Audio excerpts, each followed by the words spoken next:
I know. Murder by death. Welcome back to Flames of Freedom. What the fuck is wrong with me? Welcome back to Memento Mori. Session 15 this week. Sarah's back. Everybody's here. We get a full table. Yay. He's all here. We've rolled initiative. We've rolled for fortune and misfortune. I'm starting with 4 tonight. The players have 3. And we left off at a pretty precarious moment last week. But before we get into that, we should actually, because Sarah wasn't here, just to refresh all of our memories, we should talk about what happened. Speedrun strats. We're speedrunning quests. We really did for once. Yeah. How do we start last week? What quest should we start? Yeah. Basically. We're trying to decide where we should go next. And then you went through your dream, and we were all like, well, that one's the first one in the dream. We should do that one. Yeah.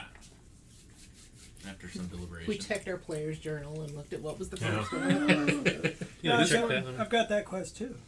Yeah, we got to do it then. Okay, let me share it out, everybody. Yeah. This game doesn't have a share quest function. It kind of does. Flip this table, the 800-pound table. So what happened? So yeah, we decided.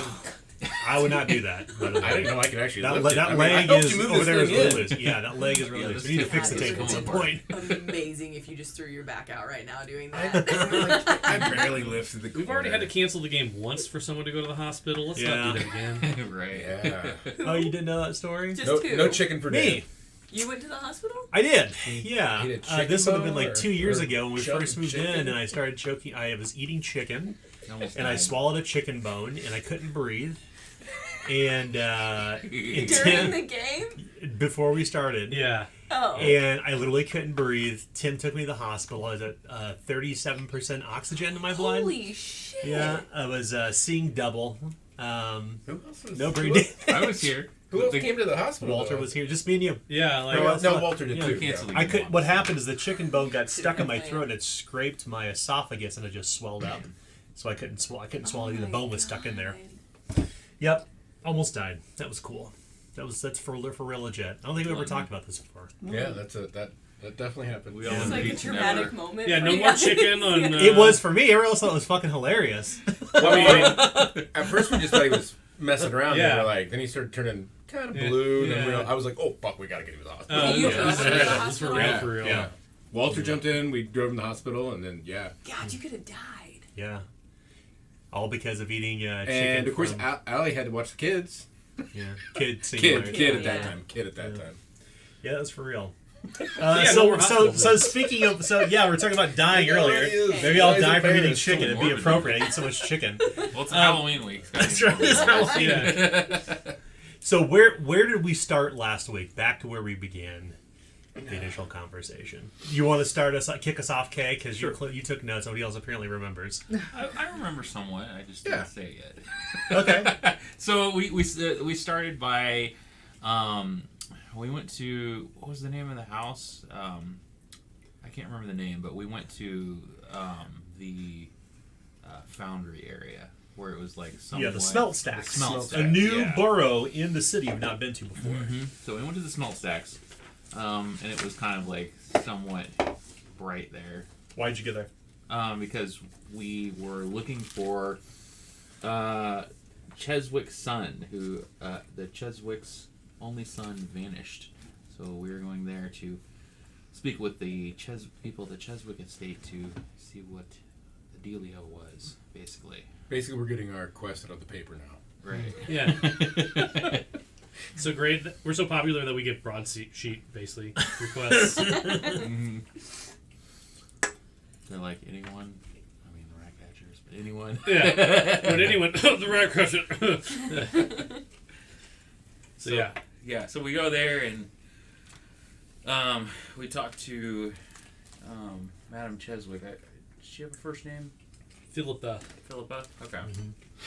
And we kind of got a few details about her son. And then we split up to, some of us went to investigate his room, the son's room, and some of us went to speak with one of the guards. Yeah, but hold on. Right after the details, Sabella's all like, he's in on this. Like, right off the bat. She was Right just up. He's in on what? Like, what happened? You didn't really cover, like, what the discussion was. The details were, like, he went missing, right? And And he at the- doesn't go missing. And right? then there was like a note. At the same time, they had been experiencing some robberies from the warehouse. Oh, that's true, too. That's true. Yeah, gunpowder had gone The missing. gunpowder warehouse. Lots of gunpowder. What's important about the Cheswicks and Slaughterpine? They import all the gunpowder for Slaughterpine. Yeah. Import, store, and sell the gunpowder, which is used in both the mining and somehow to do with the lumber mills. I don't know how that... That's right. What did the note say? He said, Read the "There's a note." left. Somebody has it. We got the note. Who's got the note? Not me this Oh, time. yeah, I And did. I handed it to Oh, it was in blood with a Isabella. pinky. The I'll reader. get you a pinky butt through. We have your dearest Beauregard. If you want to see him alive and well, leave 4 barrels filled with gunpowder in Pool Alley and smelt stacks by midnight tomorrow. Don't involve the watch. If you do, Beauregard dies. The clock ticks and closes proof we have him. Ooh. which was a finger and his signet ring. And this is the Cheswick child? Yeah, the child. Okay. Beauregard, yeah. Beauregard's his name? Yes. Okay. Mm-hmm. And you have his pinky. We have his pinky now. We have a pinky with a ring on it. Okay. I don't think we took His the ring. You did not take that. We did not take You it. did not. Otherwise, I would have given you this. Oh man, can I go back and get it? Sure, keep it as a keepsake. Yeah. need it for a reagent. Okay, now we split off. Right. So we split off. We kind of we spoke with the major domo of the estate. This old woman. Morgan. Her name is Morgan. Morgan. Yes. Thank you. And I guess she basically was his wet nurse, raised him. Nanny, whatever She it was. was. She's from the dregs actually, so she kind of taught him to respect the whores, basically. And so she didn't really let on too much about what was going on with him, other than he spoke with her briefly before he left and left her a big tip, And told her not to worry. not to worry. Yeah. If I go missing, don't worry about me. I'm okay. Yeah. And apparently, he had a habit of tipping people. Even though his parents were very miserly. That is a very big word. Do you mean stingy? Yes. Okay. Miserly, yes. Yeah, A they make miser. the servants give back the gold, basically. So he okay. would give them tips, and they would force the servants to give the money back. What did you learn about Beauregard in that conversation? He's slow to learn things. Yes. He's slow to learn things, but she thought he had met somebody too. That's how she thought he had met somebody. Now, how old is he? 17. 17. 17. So he is a man grown. He is a man grown. Man grown. And he is the Grown inheritor. ass man. He's the inheritor to the Cheswick fortune, even though his mother Yeah. is still very Yeah, much all- alive and kicking. She's alive and kicking, so he gets nothing. He's got nothing. Well, he's got pocket change to throw around at the guards and whomever. And then we went and searched the room. So we searched the room. We found one of his old stuffed animals. Or stuffed playthings. There was Another note. another note. Much longer now. Why don't you read this one? Oh, you want me to read the whole thing? Not you. We should have Mike read it because he found it. Not in Not Buster's voice. All right. I hope you don't mind a lowborn like me writing to you. We have a mutual friend, Elaine, or whatever her name is. Yeah. Who has told me that while you benefit from your position of birth, you think Slaughterpine's aristocracy is unfair and harmful. I feel the same way. With this darkness covering the city and no way out, many of us have fallen on even rougher times. My job at the sawmill waits for me if I wish to brave whatever horrors exist under our inky skies. It is fair that I should risk my life and limb for low wage while the arbors sit in the comfort of a guarded mansion and profit from my labor. If you answered that as I think you did, then you know why I had to walk away from my career as lumberjack. I had no choice. Instead of dying a violent death, I choose to beg for scraps here in the city like so many others. But this life will kill us too, just slower if nothing changes. I think you can help us with that change.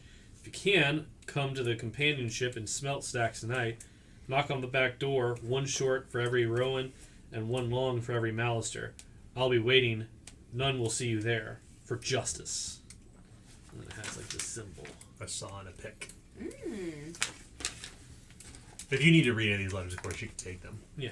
They're not So precious by any we were means. like, by the time we read this, Yeah, we were sure she was right. yeah, we were sure she was right, and we wanted to catch up to, not Morganth, the other woman, the poor woman. That was Morgan. Yeah, Morganth. We wanted to Yeah. catch up to Morganth. In the meantime, Kay was speaking with, or Sabella was speaking with, the guard whose name escapes me as well. Rail. Rael? Rail. The Dunman. Yeah. Yes. No. No. Brian told us about the Dunman. Yeah. Why don't you pick up from here, Kay? Yeah. Since that was your conversation. So they went to school together, so she went back and talked to her and found out that, a Dunman is the one that's been guarding the warehouse, and that some barrels had gone missing, and she just figured that the guy didn't know what the hell he was doing.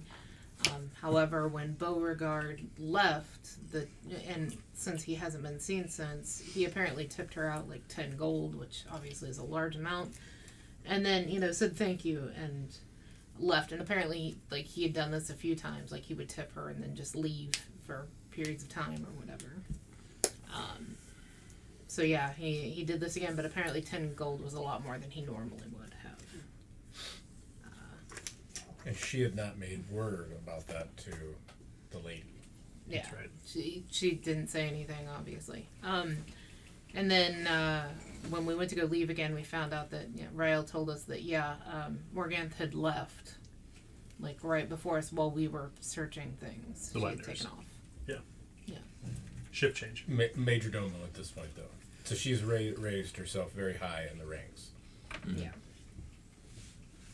So what we planned on is that a few of us were going to go to the warehouse, but Hiram was going to try to tail her because it'd be easier for one person, and because we needed to know if she was actually going to the companionship, which is where obviously Beauregard was told to go.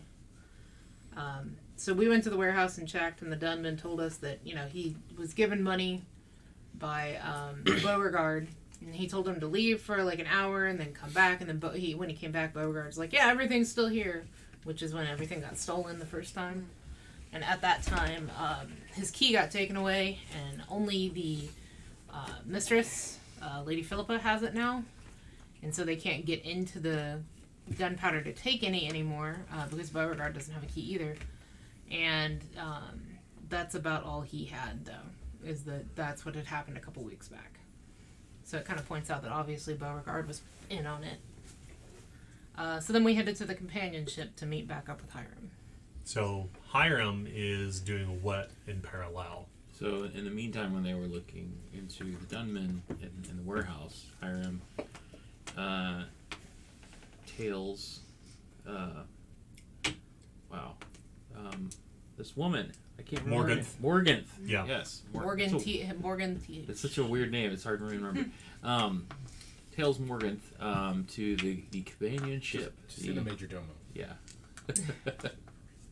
And it's kind of this like novelty restaurant that looks like a boat. So he kind of like a TGI Fridays? TGI Fridays of the Restaurant. Middle Ages. yeah. It's a So kind of poked around, couldn't find the back A door. brothel. Okay, that's what I was wondering. Yeah. Okay. The I don't know companionship. I mean, maybe there's a lot of people. Is that eating what there, happens you at know what I'm TGI saying? Fridays? Yeah. And I mean, I guess it's idiocracy. so couldn't find the back door. Climbed up to the top decks. Question mark. Just to be clear, Hiram did this at this point. Poked around up there. Couldn't seem to get the top hatch open. In the meantime, someone opened the back door. So I kind of spotted that. Was able to make my way inside, and then kind of stumbled noisily through the kitchen in the dark, and put my ear up to the kitchen door and heard some people plotting back there. So, trying to figure out what to do next when I heard a knock on the door. So I kind of like hid behind the door, waited for someone to answer it, knocked him out when he opened it, and then there was Beauregard. Baby Bo. And he basically... Bevo. I tried to tell him to stop, but he ran, and I instantly caught up with him. Yeah. Which is when the rest of the group caught up with me. So we kind of tied Beauregard up, and then we decided that there was no time to waste and just ran right into the main room of the companionship. Yeah. He said, "Evil doing, go in and kill some people." Yes. So the first to kick open the door was Wilson with sword drawn. He storms into the companionship, and that's where we stopped. Oh my god. And we did run into the militia as well. Oh yeah, Yeah. Smelt Stacks militia. We almost had a little. It's all right. They're like, keep your nose clean. Yeah, the militia worked up Wilson's blood. Yeah, and I was so, a little upset by that Yeah, point. I think he was happy to hear that there was possibly someone to kill. Possibly. Yeah. Gonna. Blood for the blood god. So he kicks in the door of the companionship that's ready to storm forward, and we stopped. Yep. So that's where we're going to pick up our story Everyone's tonight. like, "Oh!"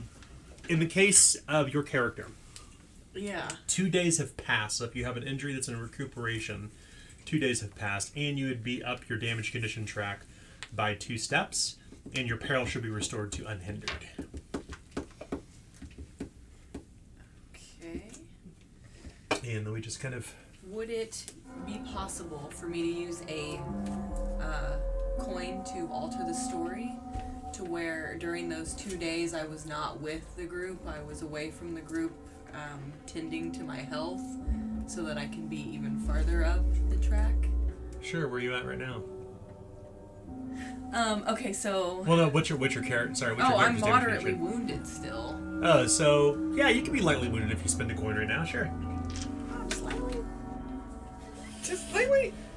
That's a fair point. Yeah, give me a coin. You can be unharmed, and that gives me 5 coins to start with. Oh! I'm sorry, guys. You know, I'm probably gonna die here if I didn't do this. Yeah, no, not bad. You got I think. fate points, So- like I said. Some of you guys have fate points. Am I got a fate point? I think I do. That's right. So yeah, fate points. Everybody? Anybody? Wow. Living dangerously. So what happens is we need to find something that's not nearly as like weird. Here we go. Boom! The door kicks open into the companionship. As what do we have drawn in hand? Well, I'm not gonna pull my. I don't know what the quarters are like in there, so I'm gonna have my military saber Okay. Yeah. It's just say no shield though, right? or mortuary sword. sorry. Mortuary sword. Okay. Yeah. No, the shield's in the river. You threw it in there. That's right. No, I didn't throw it in there. I got my shield What back. the you got rats a new threw shield? in Yeah, you there? gotta I do got it. my shield back. Let's be clear. So yeah, I'll put my shield on too, If that's the case, just in I'm case with you, somebody's Jack. got arrows in there. So, as you burst into the companionship, into this, really the innards of an old ship, you can see that there are torches burning along these kind of stone pillars. And, yeah, if we were to kind of actually flip the table around, we could see, right as you storm inside, and you're the one there, orange figure there, you come in and you look left and right, and to your left you can see the set of stairs on either side leading up to a bar. And there's kind of a low ceiling over this entire thing. It's not clearly not pictured here. When you look to your right, you can see the group of conspirators. They look like these kind of ruddy-skinned looking people, well-muscled, out-of-work lumberjacks. And they're standing around this lamp, and on the lamp is this kind of spread-out piece of parchment. And there's these little pieces on it. And among them, you see the soft, cherubic form of Ms. Morganth, the wet nurse. They're surprised, Wilson. What are you going to do? I'm gonna run this one through right there. Okay. Okay. So, charge, Yeah. and then melee attack. Yeah. Okay. So 1, 2. Okay. So your test is easy. Easy. Yeah. Okay. I just moved that up, so 98% chance. And I critically succeeded. I thought you were going to say failed. I thought you were going to say failed. Well, roll 3d6 and add your combat bonus, I guess. Right, 1d6 for normally, 1d6 for charge, 1d6 for surprise, 1d6. Oh, sorry, 4d6. You get one more because you're surprised. Poor Ah, there we go. There's a 6. Poor bastard. Let's add these up though. 12, 14. 14 plus that? Yeah. Yep, 14. Oh, 15. 15. And then I have a 7. So 22. 22. It's pretty good.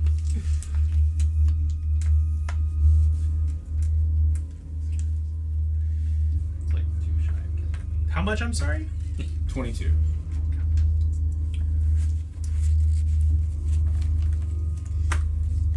Do you have a skill rank in warfare? I do. Okay. Well, here is your choice. Will you run Miss Morgan through with your sword? It's Miss Morgan? Well, I'm going to choose a...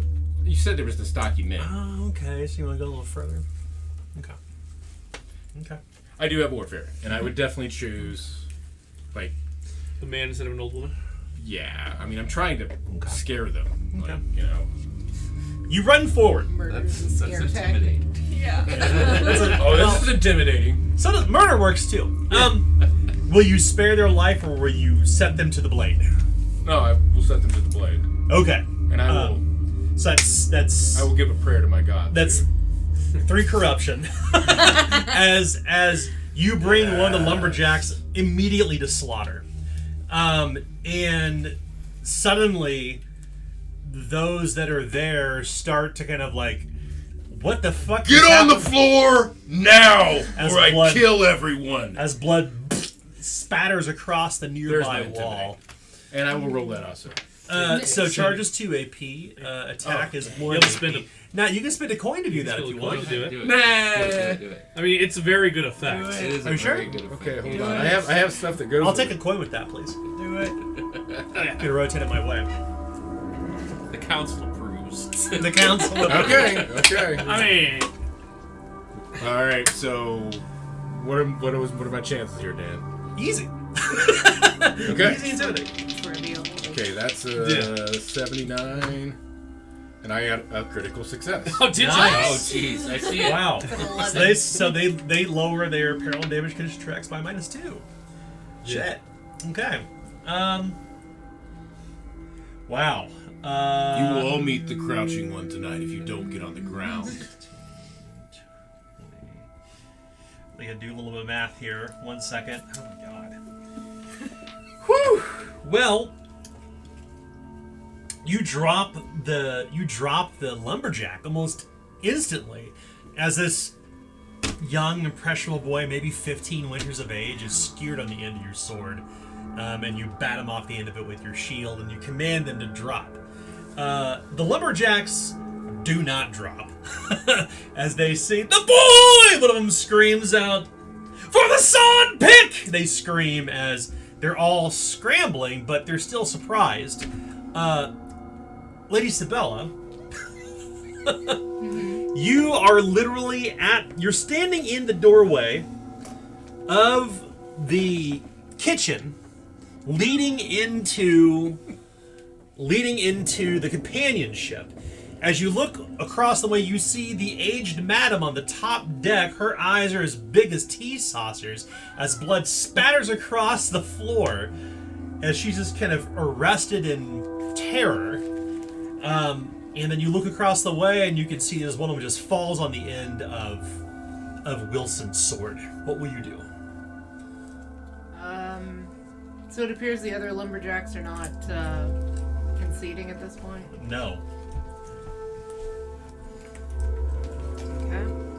I just rallied them. So this is Morgan in the center. You have a skill rank in warfare? I do. Yeah, it's her. It's her, all right.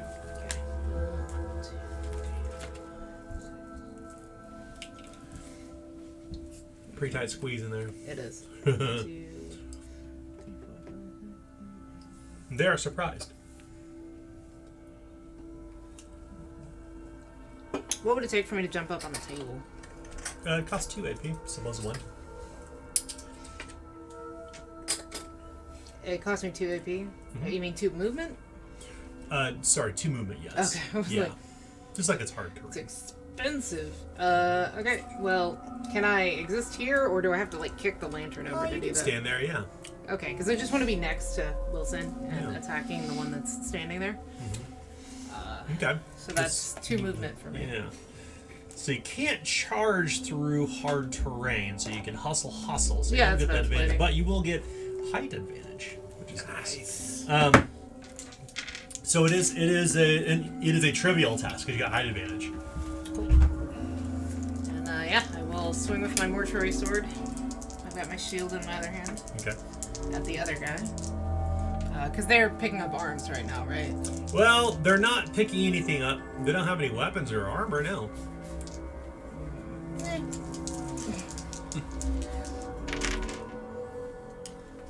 72 still hits. Okay. Roll damage. They're surprised. Be sure to add 1d6. Yeah.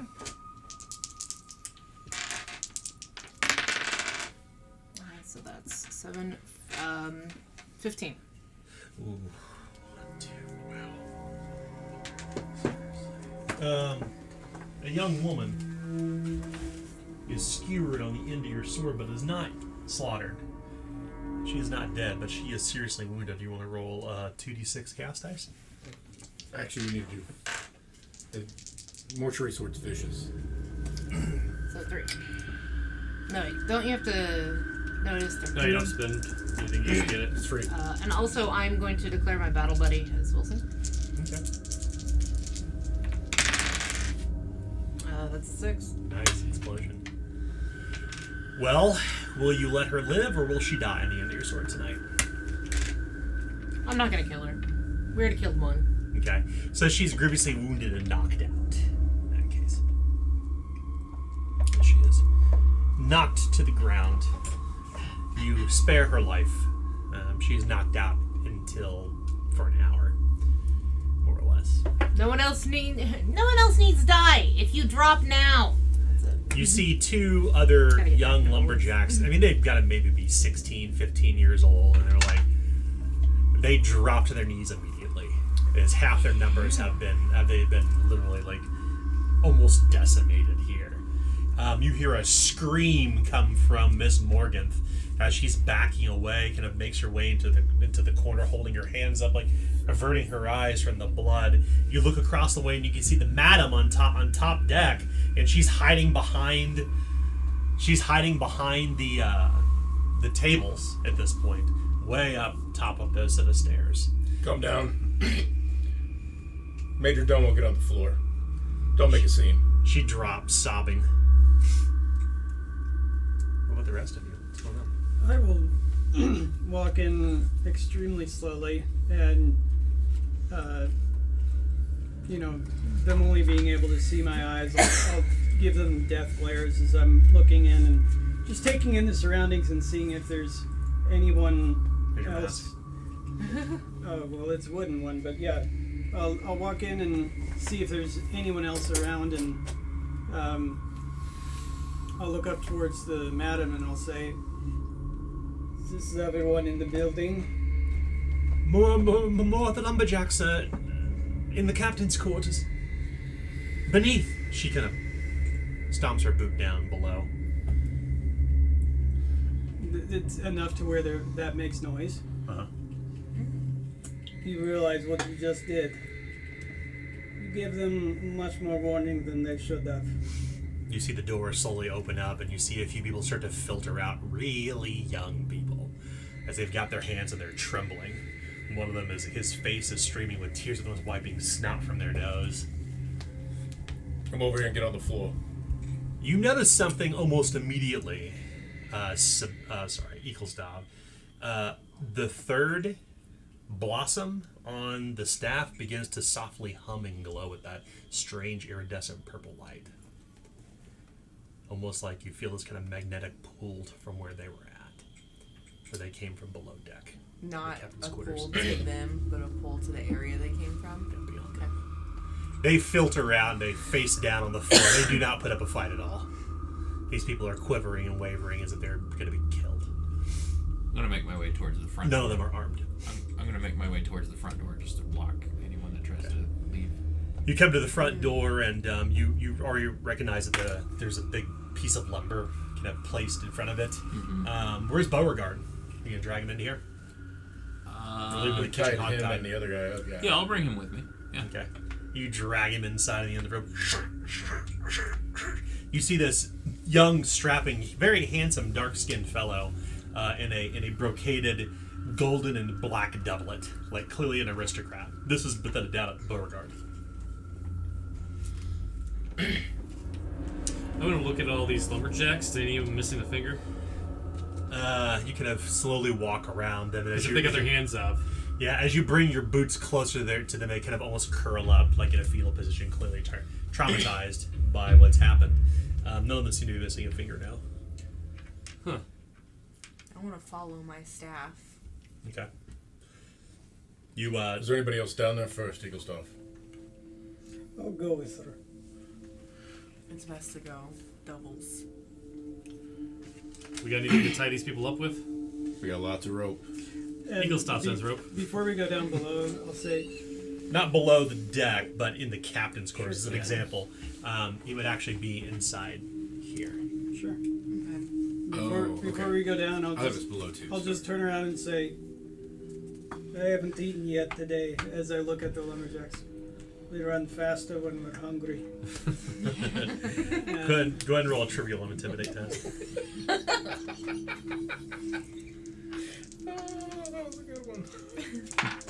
Leaning into the stories of what, Yeah. eating people, doing whatever they do. So trivial and intimidate would be 92. Danger's a better mine. 64 will succeed. That's... So the two of you walk into the captain's quarters, and inside you can see that this is where they've stored 3 barrels of gunpowder. In fact, there is a torch burning on the ground right beside one of them. Right beside the barrel of gunpowder. I'll go forward and I'll remove the torch from the gunpowder. Let's see how quickly you get there. Okay. Roll a routine coordination test. Getting flashbacks.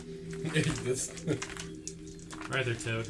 Yeah. Can I do an action at the same Toad time too. he's doing that? Sure, what do you want to do?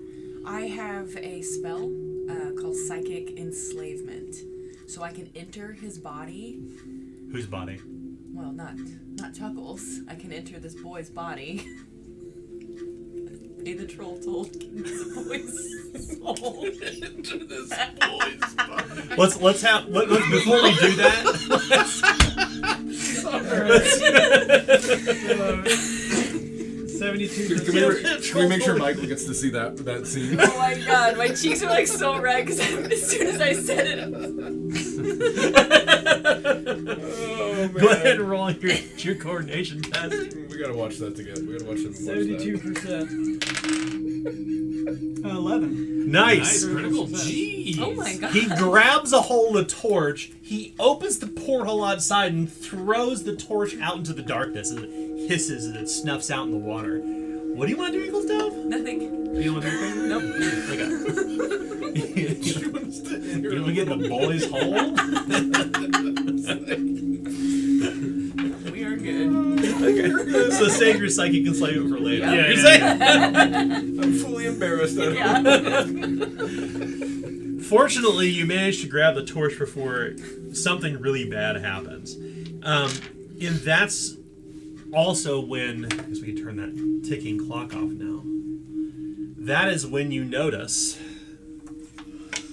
your staff is it's vibrating in your hand, like as you're facing in here, you can see that there's 3 barrels full of gunpowder, and the room is kind of spartanly appointed. Clearly somebody lives in here.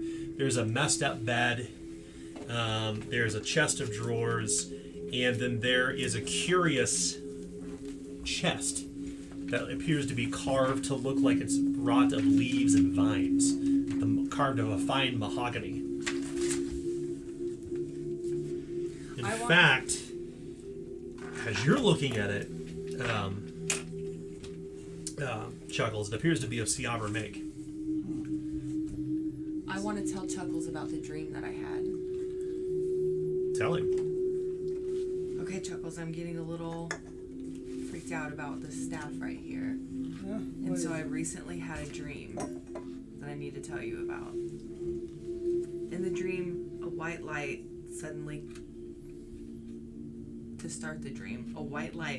clouded my vision, and it brought my mind back to one of the Aquitanian's memories.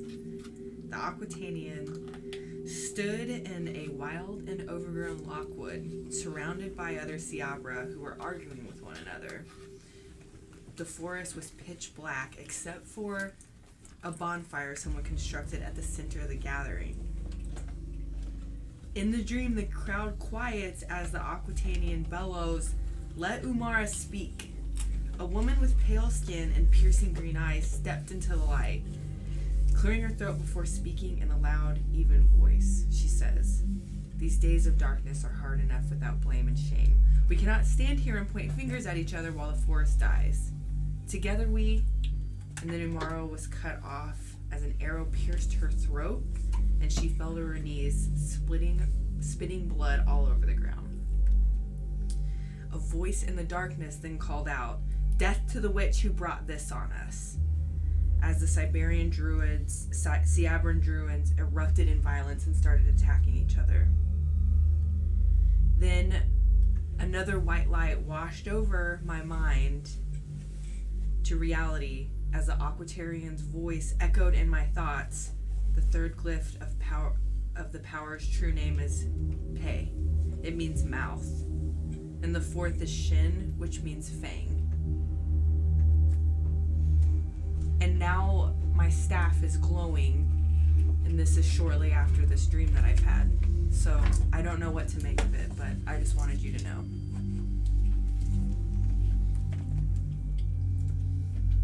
Well, there is some truth to what you say. I mean, there are these glyphs, but they were not taught to me. I wouldn't know. But that is my people's craftsmanship right there. Well, now my dreams have told me Ayin, Teth, Pe, Shin. The eye, the serpent, mouth, and fang. This doesn't mean a whole lot to me because, well, we don't normally put these things into words.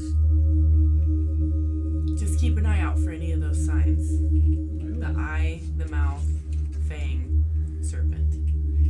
Meanwhile, out in the companionship main hold where the lot of you are, the frightened and terrorized lumberjacks are lying on the ground. One of them is clearly bled to death. It was brought to the slaughter by Wilson.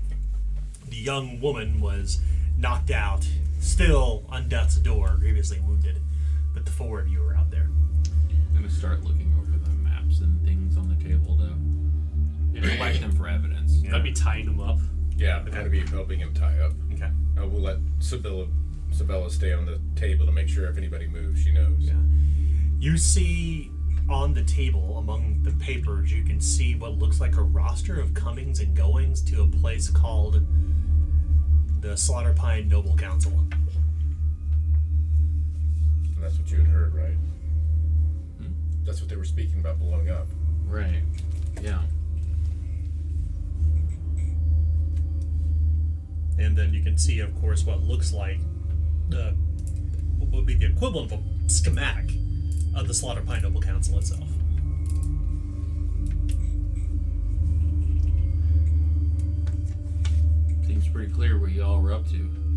save yourselves. Between their sobbings and snotty noses, none of them are really able to really willingly speak. Beauregard slowly coming forth from his haze. At this point, an hour has passed. You look across the way. So are the major domo and the madam the only? Are they? What's the age? Yeah. The major domo, she was of course a wet nurse. She's in her mid-60s. The madam of this place, the companionship, who you all know as Lena Vander, is probably in her early 50s. As you look across the way, a grandfather clock ticks. 3:01. So, whose idea is this? Yeah. And whose thing did you take? Sure they ain't happy about that, since it was none of you lot that I can tell. The Lena is kind of like, she raises her hands and walks down the stairs, and she says, the saw and pick, they weren't intending any harm upon the citizens at all. They were just staying here. So you have gunpowder. We overheard what you guys were talking about. So no, we don't believe you. Lena doesn't look like she understands or knows precisely what's going on. She looks more like a cat's paw in this entire game. As you look at Miss Morgan, she's softly sobbing. And so they were planning to blow up the council. You see, Do understand? You can hear Beauregard beneath of his gag as he's trying to belt something out. Oh, don't worry, boy. You'll probably be the only one spared because of your lineage. Which is more disgusting that you put these young people to death.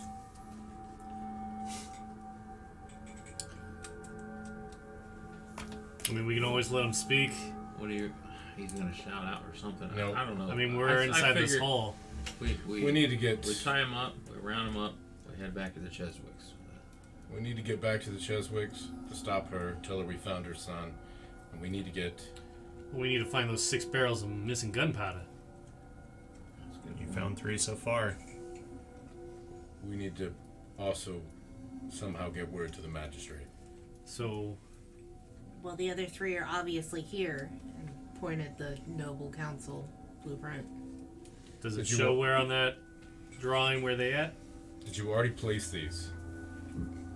The which one of you- lumberjacks simply say, it was all Mercy Halish. We were just trying to help. Mercy Halish. Where are they?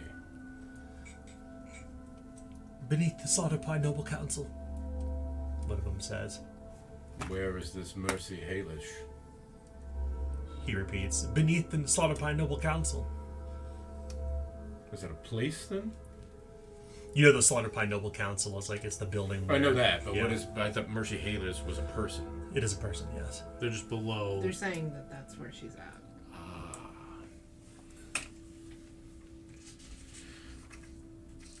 So this Mercy Halish has a shop or a residence underneath the council. The man nods, saying no. Or the boy nods, I should say. What is it then? Mercy Halish is going to change things. We were supposed to pick up more barrels and bring him to the back door of the companionship, but we just missed her. She's there now.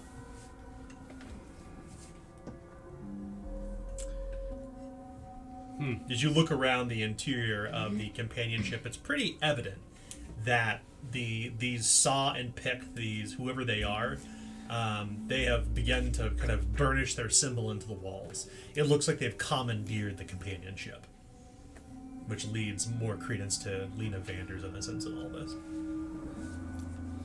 Alright, so what is she gonna change here? What bullshit was she spouting out to you that made all you dumb teenagers decide you should follow her? We're tired of being used to make money for rich people. There's nothing for us in the eternal night. We can show them. We can show them to pay us. So you blow them all up and assume that's gonna make somebody pay you? Nobody's going to get hurt. That's what Mercy said. How do you blow up a building and no one gets hurt? Listen, you're young. All right. The man's face looks toward the clock where you can see it slowly ticking. Why are you looking at the clock? It's all supposed to go down at midnight, when all the council's gone. So you were gonna blow up a building and you assume that means somebody's going to pay you? Are you this stupid? What? Who looks at a blown up building and goes, gee, I should pay my workers a fair wage? That's not how things work, you idiot. Easy for you to say with your nose in the air. My nose in the... I work too, you dumb shit. You live in Mount Sawdust. You don't know anything about being poor. Okay. You can tell by the drawls of these people's voices. They're clearly from the dregs. Listen, you know who I am, right? Less than long arm killjoy, right? I came from dirt, right? I worked my way up. All right? I bled on that field, whether it be picking corn or running balls, right? Autobiography portion. So I know about working for the man, all right? Working for the man. So I'm gonna tell you this straight. This person's using you and setting a giant fire in the city. You know what that's gonna do? It's gonna burn down places. It's not gonna just affect the noble council. You don't think we don't know that? The man says. Or the Right, boy and when the says. city burns to the But ground, we're who's not gonna pay kill you? people. Fuck the man, he says. Fuck the man. And when the fire spreads to your parents' house and your grandma's house and it burns them down, what are you gonna do? None of our people live in Society Vale. You don't think it'll reach them? All those rich bastards. No, of course not. It's a controlled fire, one of them says. I know, I'm a lumberjack. Sure you do. We burn out the forest for winters. We know how this works. So does Mercy. Mercy knows exactly what she's doing. So you're telling me So you know forests how to control... are houses now with large amounts of flammable shit in them? That's what a forest is? Because I could have sworn it was fucking trees. They don't seem to be reacting to anything at this point, the Lady Oh, Sabella's saying. So, You know what? I should just... And she walks over to the one that's knocked out. Should I just finish the job? You're a bunch of bleeding murderers. Nobody was going to get hurt. And look what you've done, Uh-huh. the woman says. do you Poor want... Percy's dead. I don't care about Percy. I don't care about you. I care about the people in any of the districts. I care about me and controlling what's going on at night. And since it's always night, I control it. So shut up. And we're going to get this solved right now. The man buttons his head. He did succeed the intimidation test after all. Now somebody tell me the exact plan and what was supposed to happen. Only Mercy knows him, Beauregard. Only Mercy and Beauregard. That's right, the woman says. And you idiots thought you were going to get away with this? Sorry, it's really hard. Yeah, sorry. It's true. I mean, do you not understand? You're putting your nose up at Lady Sibylla, and you're working with a true aristocrat? How stupid are you? He knows what it's like for people like us. He doesn't know anything. He's lived in a mansion his entire life. His wet nurse is from the dregs, so he knows how he suffers? Oh! It's the only aristocrat that's ever listened to us before. That's for sure. Well, you had one that would have listened to you, but then you tried to blow him up. So, what are we gonna do, Lee? Boss? That's right. She's my boss. There's kind of a deafening air of silence as the air is kind of almost drawn out of the room as everything seems to almost hinge upon Lady Sibella's choice. But we actually turn back into the captain's quarters. The third blossom of the staff is coruscating with purple light. You're thinking what I'm thinking. We need to open that chest. There we go.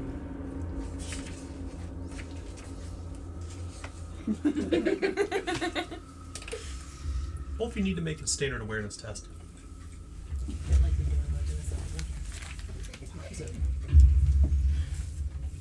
Stupid kid. Okay, 43. Is this you, Sarah? Yes, thank you. I fail. I'm probably gonna fail too because I got a 33% chance here. You got it. Thanks. 37. Oh. Fail. Who wants to open it? I will. I'm there. No, unfortunately, you didn't notice that strange clear liquid oozing around the edges of the chest because you failed your awareness test. Yep. And it looks like you need to attempt a hard toughness test. As you hear this twang, snap, ugh, and you feel this needle like pierce your finger.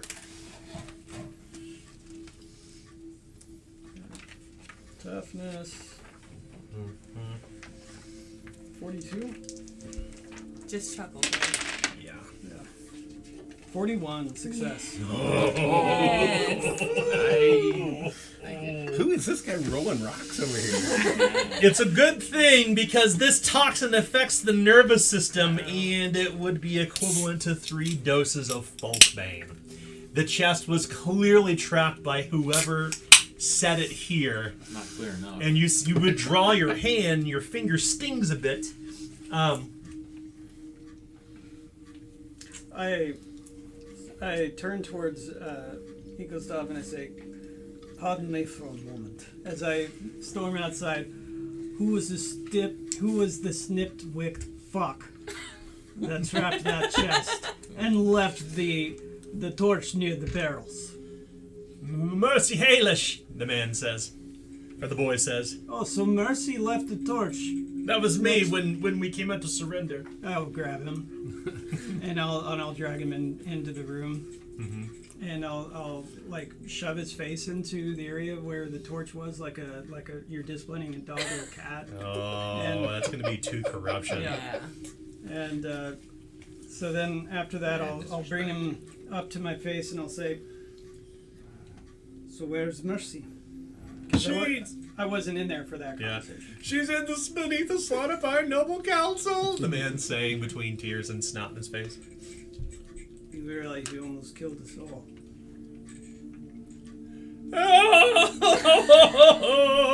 His chest is heaving as he's crying. He's weeping openly. They're convinced they're gonna die. He's already pissed his pants.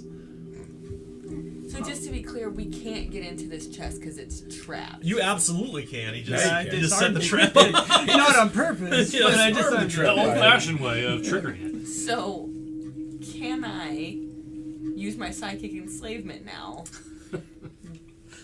And I will enter upon the young man. Why don't you just say take control of? Take control. Thank you. Enter. I'd like to take control of this young boy. Psychic enslavement. And so that if anything sets off, it will hurt him and not me. Or Chuck. Well, to be clear, the trap has already been triggered. Right, so he's gonna get hurt and not me because I'm gonna... No, the trap's done. The trap's Yeah, there's done. no trap It's, left. it's like, one-shot trap. It's not loaded with a bunch You of really want to Enter a young Enter boy. take control of the young I mean, if you man. just want to. You really want to use this spell, I know. I see where you're going with this. You will get your opportunity, but Not just now. to save you Not now. save you some choices. Thank you. It won't be necessary at this point because the trap Okay. has already been triggered. Okay. I didn't realize it was temporary. You can make him hold it and carry whatever's in it for you. That's true. Then I would like to attempt to open the chest now. You open it, and you can see underneath the lid is a sycamore leaf, like carved into the wood. Oh. And you can see it too is glowing. Do you want to touch it? I want to touch it with my staff. Perfect.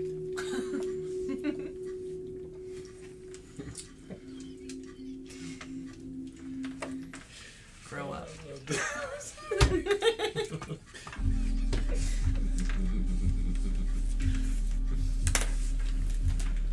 A white light suddenly clouds your vision and brings into your mind one of the Aquitania's other memories. A single druid sits in darkness, his back against a rough stone wall. It's pitch black, but his memories tell you that he's hiding in a cave. A voice, the Aquitanian's brother, Orin, comes out of the darkness. He whispers, "Do you think they've gone?" Terror permeates every word. The Aquitanian speaks, tired, fueled only by adrenaline and a need to survive. "They will never leave us. They think we cause the everlasting night that it only ends if Relic and all of his followers are dead." Orin coughs a bitter, mirthless laugh. "But Relic says we must kill Tuana and all her followers to end the night. There is no..." A sudden shout cuts off Orin's words. A torch flickers in the darkness. The Aquitanian sighs, "They're coming. Ready your bow, brother." Another wash of white light returns your mind to reality, back to the interior of the companionship, as the Aquitanian's voice echoes in your thoughts. The fifth glyph of power is the true name Lamid. It means goad in our common tongue. The sixth is Tev. It means sign. From what you're seeing at this point, Chuckles, you see she drops to the ground as if arrested by some strange otherness, and she is incapacitated and unconscious. The staff clatters to the ground, and it stops glowing, as does the sycamore leaf inside the chest. I'll shove the young man out of the way, and I'll say, "Get back in there with the others." And I'll see to her, He stumbles out. essentially just like check to see if she's still alive, that sort of thing. She's alive. She's Yeah. incapacitated, so you gain 6 corruption. You are incapacitated on your peril condition track, and you are unconscious for an hour.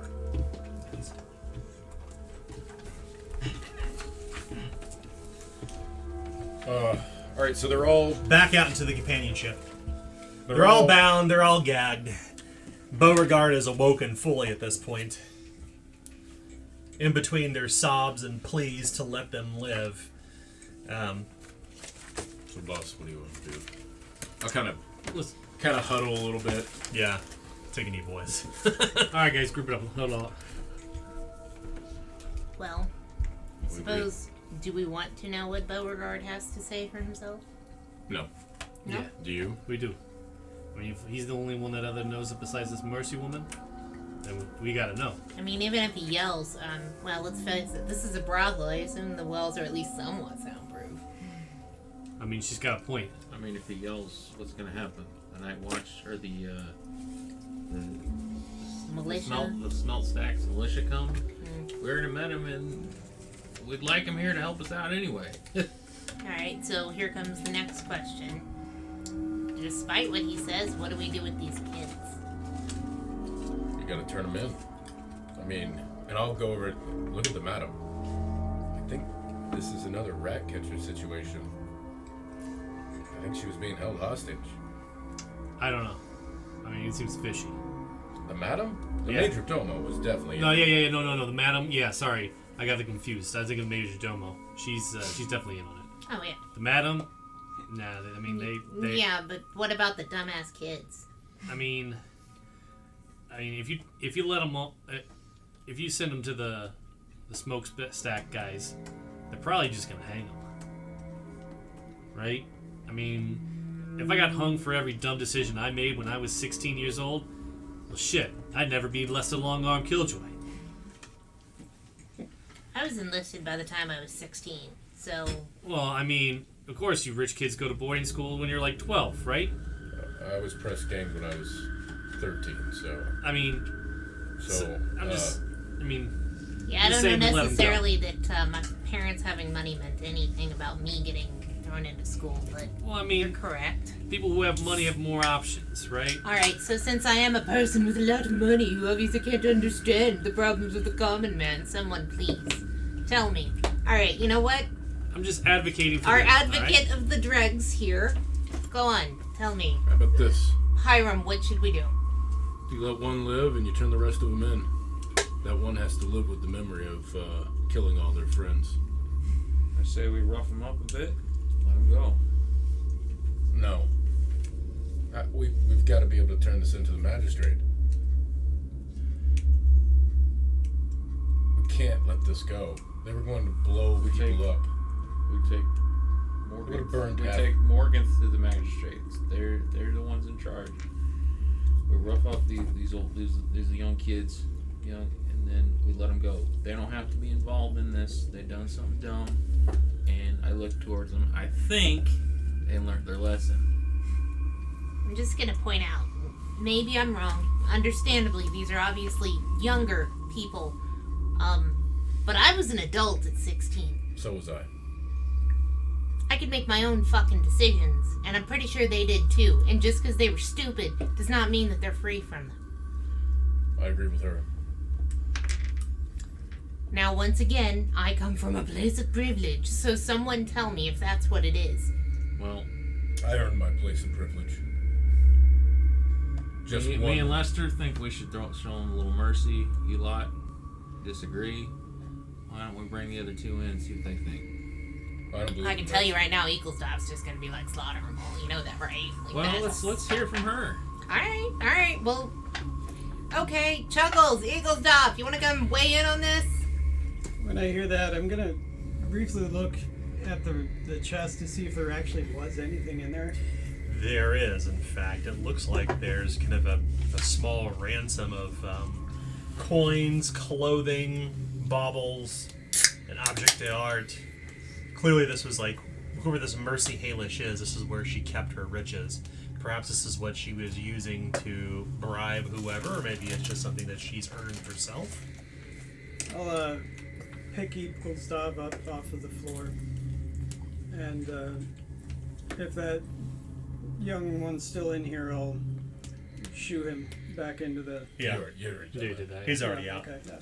Yeah. I'll come through the door holding Eaglestop's unconscious body. The hell What the hell? happened? Is she took her stuff and she touched the chest. The what? The what? She gets like this sometimes. She really gets into the moment, and sometimes it just, she passes out, gets excited, What's the madam's name again? Anyway, We're there, Lena Vander. we got our payment already. It's in there in a chest. Okay, so what do we do with these? She just points at all the young lumberjacks. They have a around. strange glazed look over their eyes. What are our choices? Well, at this point we have two of us for turn them in, and we have two of us for rough them up and let them go. Rough them up and turn them in. Eaglesdove starts to slowly stir from her slumber. I suppose that is the compromise if we're actually accurate about this, right? They're already pretty roughed up, so I mean, I can agree to that. Hiram, Rough them up, turn them in. the clock is right beside you. It's 4 p.m. You can see Eaglesdove begin to slowly stir. we need to get this all figured out because that clock is ticking. We need to get two things done.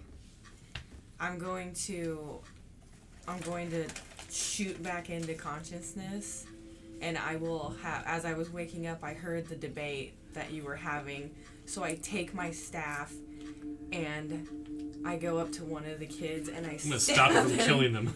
and I stab them into the heart, and I say, I know how to end the Dark Knight. This isn't important. So as she lifts her, she does not even has the strength to lift her staff, that she's still incapacitated. Let's say. And Oh, that's she right, feebly that's right. and she feebly thrusts the staff down until, as she raises it, you see that that Lester simply whacks it from her hand. It goes spinning across the floor, skittering. And you see the three little blossoms stop burning. Their light goes away. 3.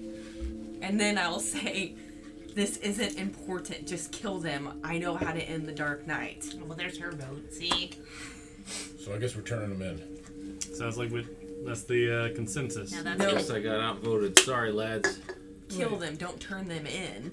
what does that gonna end? Killing like some 16-year-old lumberjacks is somehow gonna end the darkness? You literally just said they weren't important. Why are we killing people that aren't important? I ain't a murderer. Well, I mean, the longer that they stay alive, the longer they have the opportunity to continue to collaborate with one another for We're- terrorism on our town. We're gonna turn them into the magistrate, And then what? then it's And out they of sit our in the hands. jail, so that's not Real quick point of clarification: the order magistrate is a judge, not a Okay. deputy. You'd be to take them to the night watch station, and that's And back turn all in this Bardstown. information in with them. Yeah. I thought we were turning these guys into the smokestack guys. That's what I was gonna Or you could do that. Yeah, you turn them into the deputy. The deputies are like, okay, 3 able-bodied young men. They're going to turn them into more night watch. And then we already know how seditious they are, so... The Smellstack Militia, though, a little different. Listen, you give them to your own kind, right? You know, you should be, judged by your own peers or something? All right, that's you guys' judgment on that. I don't care. We ain't got time to head all the way back to the. Well, just give them The to the Night's militia. We're going to take all of the paperwork with us. We can give that to the Night's Watch at some point and let them know because it affects a different part of the town. But the smelt stack can make them work. What about that one? Then I'll point towards Beauregard. Beauregard. What about Morgan? She can die with the rest of them. We're gonna turn her in too? That's fine. Morgan? We need to hear what Bogart's got to say about this. All right, I'm gonna pull a gag out of Beauregard's As you hear this, you hear Beauregard going, "Mom!" as he's howling at this point for his mother. As Oh, you say this jeez, about, and as you then, say this like- about Morgan. So I slap my hand back over his mouth, and I get really close to his face, and I go, If you don't shut up and actually talk like a person to me, then you're not going to have a tongue to continue to speak. Do you understand me? He's Nod.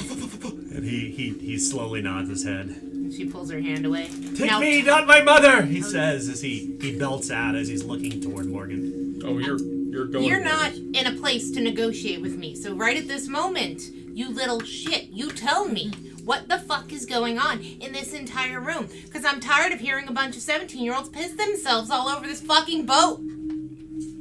Go. He kind of tries to collect himself and he says, "It was days after the darkness that Mercy Halish contacted me and asked me to join the Son Pick. I knew this was a chance for me to be part of the change," he says.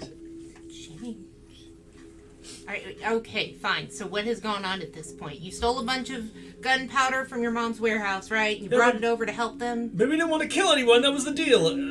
Mercy didn't initially agree, but she did after some tough negotiations. Explosions kill people. There's no one's gonna be at the Noble Council, and not at midnight. Do you No one will be understand how there. Violent gunpowder is. Do you know what fire is?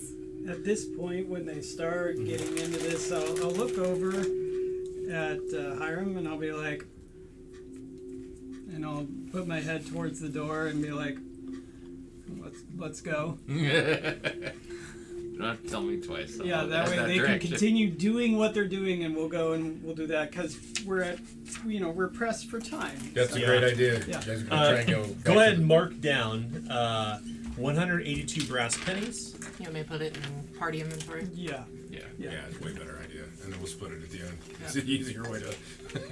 Okay, 182 bros. 34 silver shillings. Uh-huh. 4 gold crowns. Uh-huh. 3 expensive baubles. BAUBLS. LES. And 1 object d'art. And one object. I what? want to do you guys A dirty. fancy painting. Object. Baubles would be something collectible made of brass and crystal. Okay. Oh, so not like Pokemon Statue of cards. Me? Or, yeah. Or We Pokemon put out all cards collectibles, and like Garbage you know. Pail Kid. That comes out, and I just hand it to you. Yeah. I Remember those? Even I don't even have this Slammer. one. Get your slammer. I met Mercy some weeks back. She was friends with my mother, he says, as he looks toward Morgan. Okay, and go on. She said we can make a change, that we could see that the people, the out-of-work lumberjacks and the other poor folk in the smelt stacks could have justice, that we would be able to negotiate if we form this Son Pick. The name would inspire fear, especially after we destroyed the building, that the nobles would listen to us then. Uh-huh. He says us as if he's talking about him and his rich brocaded shirt along with the people. Right. And what were you gonna do at that point? Ask for better pay? Do you want somebody to polish your buttons? Like, what is your end game here? I've turned it all away. I turned away all of what I had. Everything to join Mercy.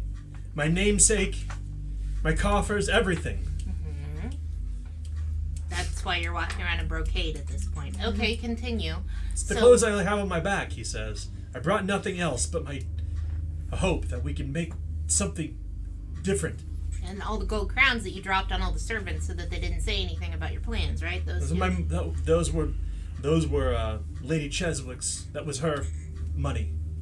So not yours. I have no money to my name. So you stole from your mom twice because you also took the gunpowder, and then you gave a bunch of money to all the servants, and then you came over here and Mercy was going to help you do a magical explosion that only hit one building. That was your plan this whole time? That's what Mercy promised. Yeah, I get that. So she's over at this council place, correct? Yes. Who else is with her? How many people? Other lumberjacks, I assume. Are they all 14, or is it just the ones that are here that happen to be that age? 4 more, he says. 4 others. Mm-hmm. And so she's only found impressionable children at this point, right? To talk into this, or are these actually adults? He says for a moment, he kind of shakes his head. She has a hold over people.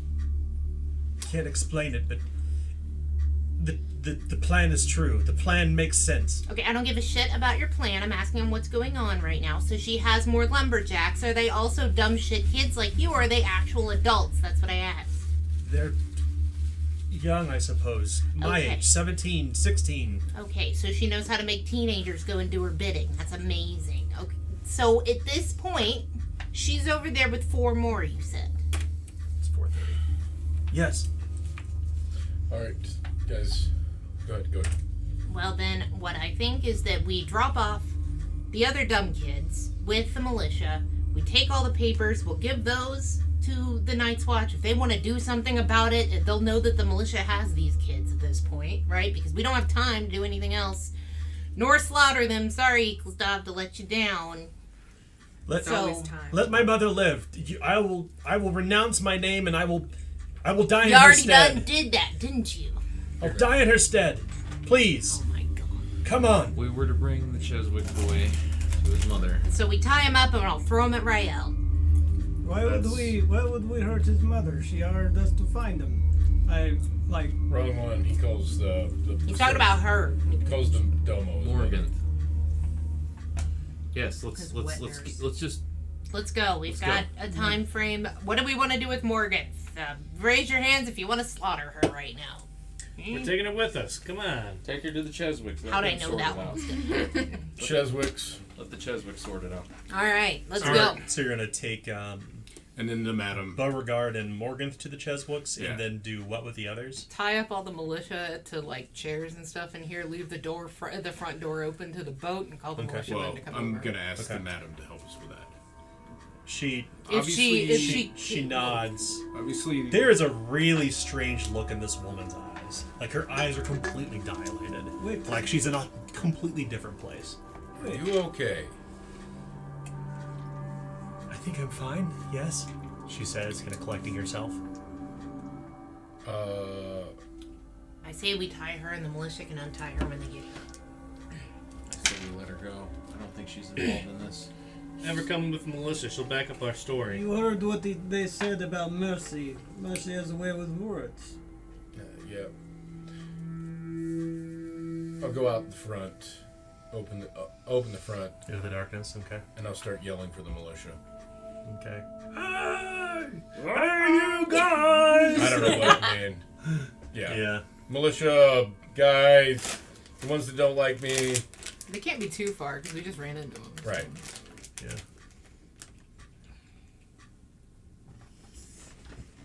My chair just dropped down. Chair just Weird.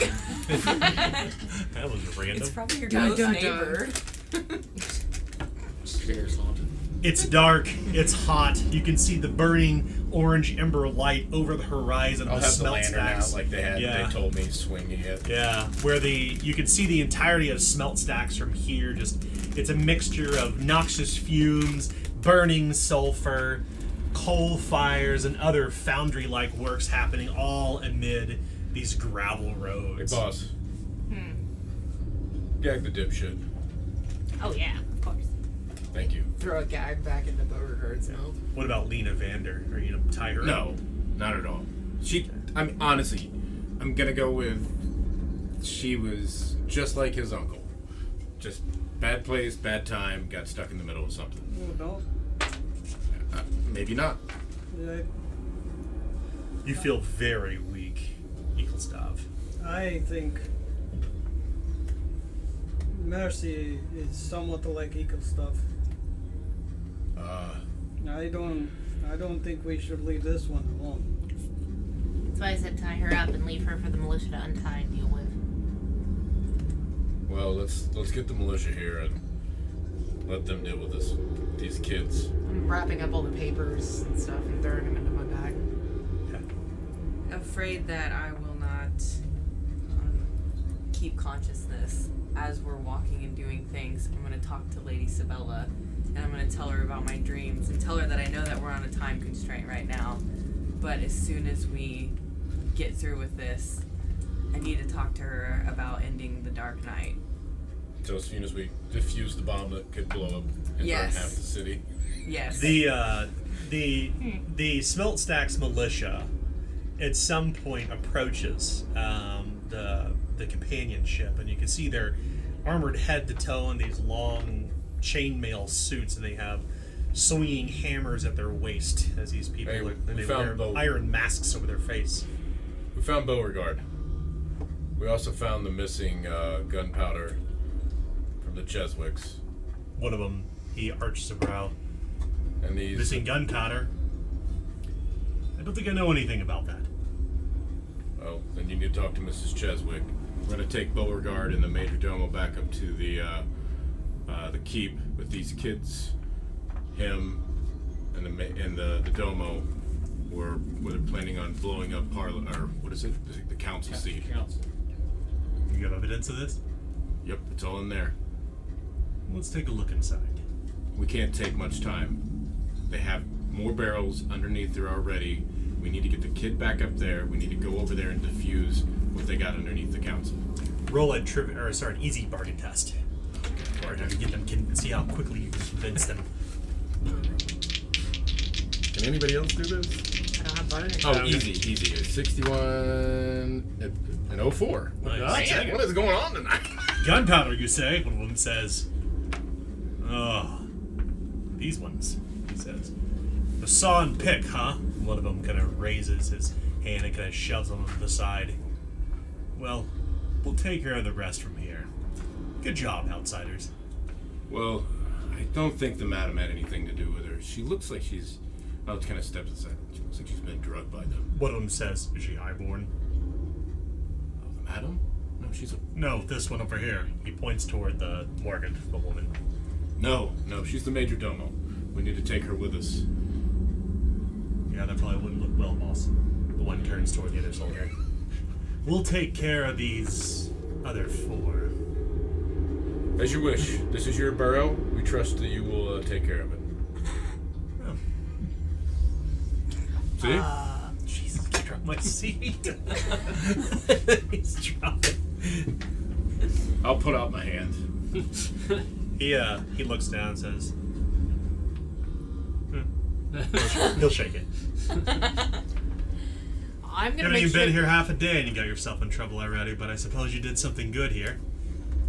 Well, they almost blew this ship up a while ago, too, so yeah. That's not good. One No, of them sir. says. No, We'll fire in the city's send... bad. We'll Say, send what's the- your name? We'll send the Cheswicks back for their gunpowder. I didn't catch your name, the man says beneath his iron mask. Wilson. Wilson? Ah. We'll remember that. And yours? You can call me the captain. Look at me. You now have a You now have an NPC, Contact? a contact called the Captain. All right, boss. Take And care. he is with the Smelt Stacks Militia. That is your card and your card only. Nice. You now call him. I only on have now. one other guy. My other person died. Bum, bum, Womp, womp, womp. Yeah. So You all see that Eaglesdob is wavering. She's having difficulty walking. I'll help her walk. Do you need like a smelling salt or something? Would that help? I'm feeling incapacitated right now. I don't know how. Probably would. As If we're anything, walking, it wouldn't hurt. as we're heading towards the Cheswick house, pull out my smelling salts and hand one over. Okay. Okay. You move one step up the parameter track. You're now at -3 skill ranks. So now you can actually succeed skill tests. Yeah, now you can murder people. And then she runs back. yeah, I didn't know. Stop! I didn't know you were that bad because I had one too. Before we leave the area that has waters and boats and things, can I look around and see if I find a turtle? Sure. You want to search along the shore of the Brightwater River? Yes. Okay. Go ahead and make a survival test. This test will be probably challenging. Did you guys take the chest? Chest is too heavy to 3 take. skill ranks. You just took all the money in the So chest. if you don't have 3 skill ranks, you're only ignoring whatever skill ranks you You just have. took all the stuff in it. How many skill ranks in survival do you have? Yeah, we took the time.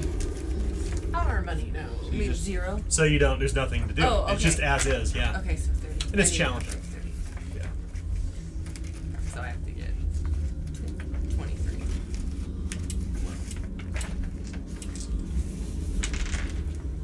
27! No, it doesn't do it. Oh, It doesn't do that's it. too bad. Because it's a challenging. No turtles to be We found. didn't get back our coins after the battle.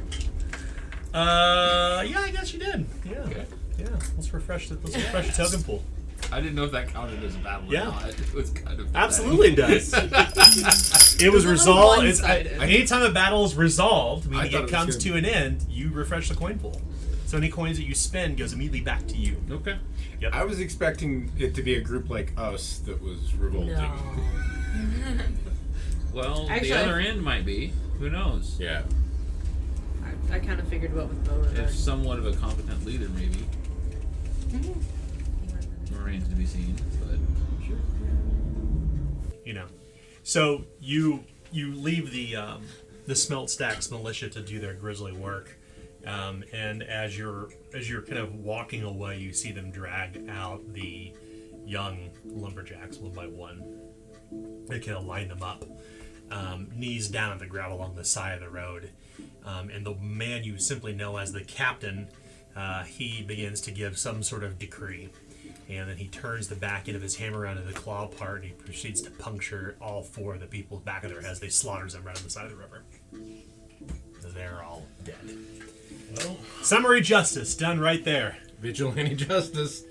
That's what I put. No nonsense vigilantes. Could have just let me do that. Well, Hey, this way the blood's not on our hands. I think that's. Literally. I think that's what she wants. What? Oh. What? You want the blood on your hands. No? I like the sight of blood. It's ruby. It's beautiful. All right. You approach this iron gate outside this red brick wall, and beyond that, a tall white mansion with green awnings. And you see a guard behind the gates with a low helmet. You only see the bottom of her mouth and her lipstick, and she's holding a halberd and says, "Ah, look what the rat catchers brought back. Lady Sabella, looks like you made short work of them. We have, but we have somewhere we have to be, so, need Master to- Beauregard," she says as she looks toward him. Yeah. We found him. Her smirk turns to a frown as she looks toward Morganth. Uh-oh. Yeah, a little bit. So, The gate opens up. She will walk with you along the slow march up the gravel road through the fresh cut lawn in the dark as you begin to kind of speak with her. We don't have much time. I need to just drop him off and we can come back to settle anything after that. But we are on a bit of a time crunch right now. Drop him off? Well, him and her. To be dealt with in the manner seen as needed. Well, I think that Lady Cheswick will certainly want to hear your words about all of this. She can have a very short explanation, but in the meantime, you'll probably have to hold them. Yeah. Lord Dipshit here and Major Domo were trying to blow up the council with your lady's stolen gunpowder. So we need to hurry and make sure that that doesn't get done. And that the gunpowder that we've already found gets returned. So you need to get down to what's The companionship. the companionship. There's Right. 3 barrels in the captain's room. They're waiting for you to come down and grab those. But And then- unfortunately, that midnight timeline still exists for us. What do you mean? He's here. Yeah, the explosion's not going to stop just because he's here. And she holds up both of his hands. If you don't recall, Martyr's tits, she Right. says. So, what do you want me to do? To hold Beauregard and Morganth here, or should I go down and get Terrell Curlish and we will fetch the gunpowder from the companionship? well, I would say most likely lock them into a place they can't get out of. They're already tied up at this point, and then someone has to go and get that gunpowder. Yeah, you can't just leave it out on the street. I say we bring the boy in to his mother first. She'll want to see him. Fine, but she can't ask any questions. We don't have time. And she... Fine. Fine. So she just grabs Beauregard by the collar and Can starts you help dragging us with him. her, the lady, when we have, because we really need to depart to make sure that the council doesn't blow up. Of course, of course. She said. Appreciate it. You are. Thank you. So yeah, she just grabs Beauregard by like the back of his collar and starts dragging him through the house towards where the dining room was. Okay. Inside, you can see this kind of small waiting room where this very petite, small woman with a black and gold brocaded dress is sitting in this tall plush chair before a fire. She's supposed to be all 5 feet tall.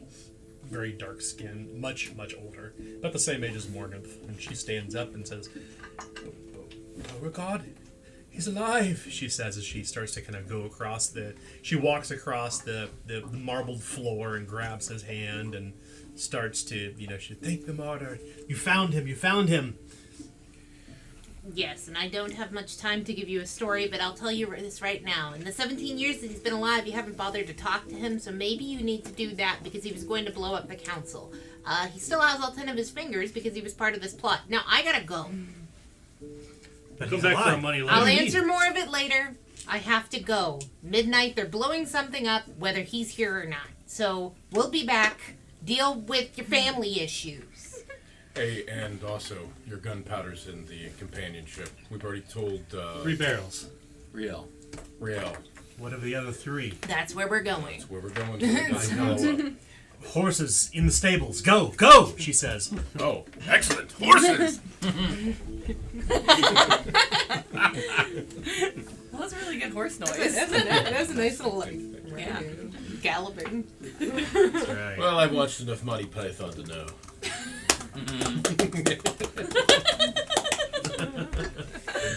All right. You go to the stables, I like the and you can see that there fast are pace. just enough stallions for the lot of you. Huzzah. How convenient. There may be more horses in there too. It appears that they clearly have been raising horses for some time. As you can see, that there's kind of a track nearby. So they should be fast. Yeah. That's right. Of course, yeah.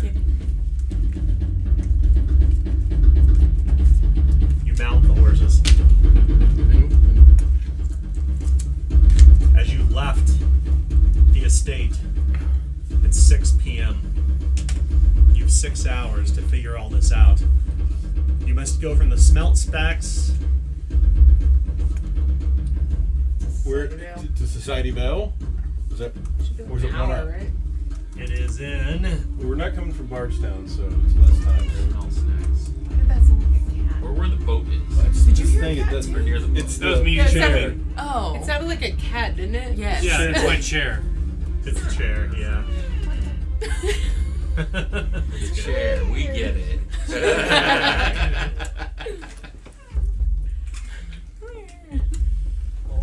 Okay, the Slaughter Pine Noble Council.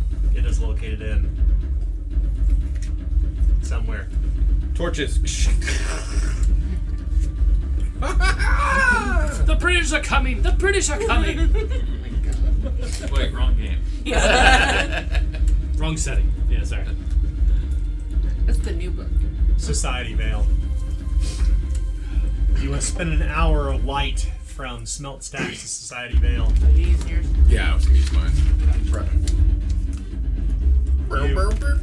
Upon horseback, you rush through the streets as fast as one can in the dark.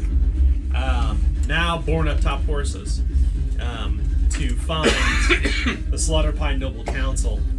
None of you have been there before, but you have a good idea where it may be. Oh, I can do a horse noise. You mean I wasn't there, given like Team City when I won the championship game, the parade? And all that? That's right. Shoes. Well, nobody has horses. Nobody owns a horse here. Yeah, right.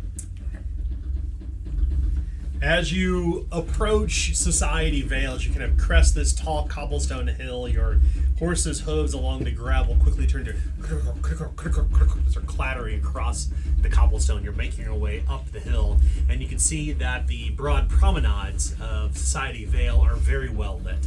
As you extinguish your lantern, you're moving beneath the lantern light, kind of passing as you begin to pick up faster as the horses are in a lather. All of you need to make a challenging ride test.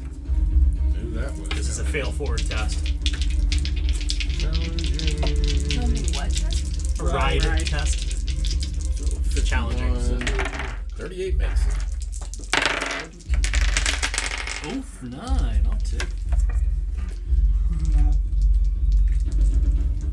Ride's not flip to fail anymore, so. Right, yeah. It is. Those character sheets are incorrect. Oh.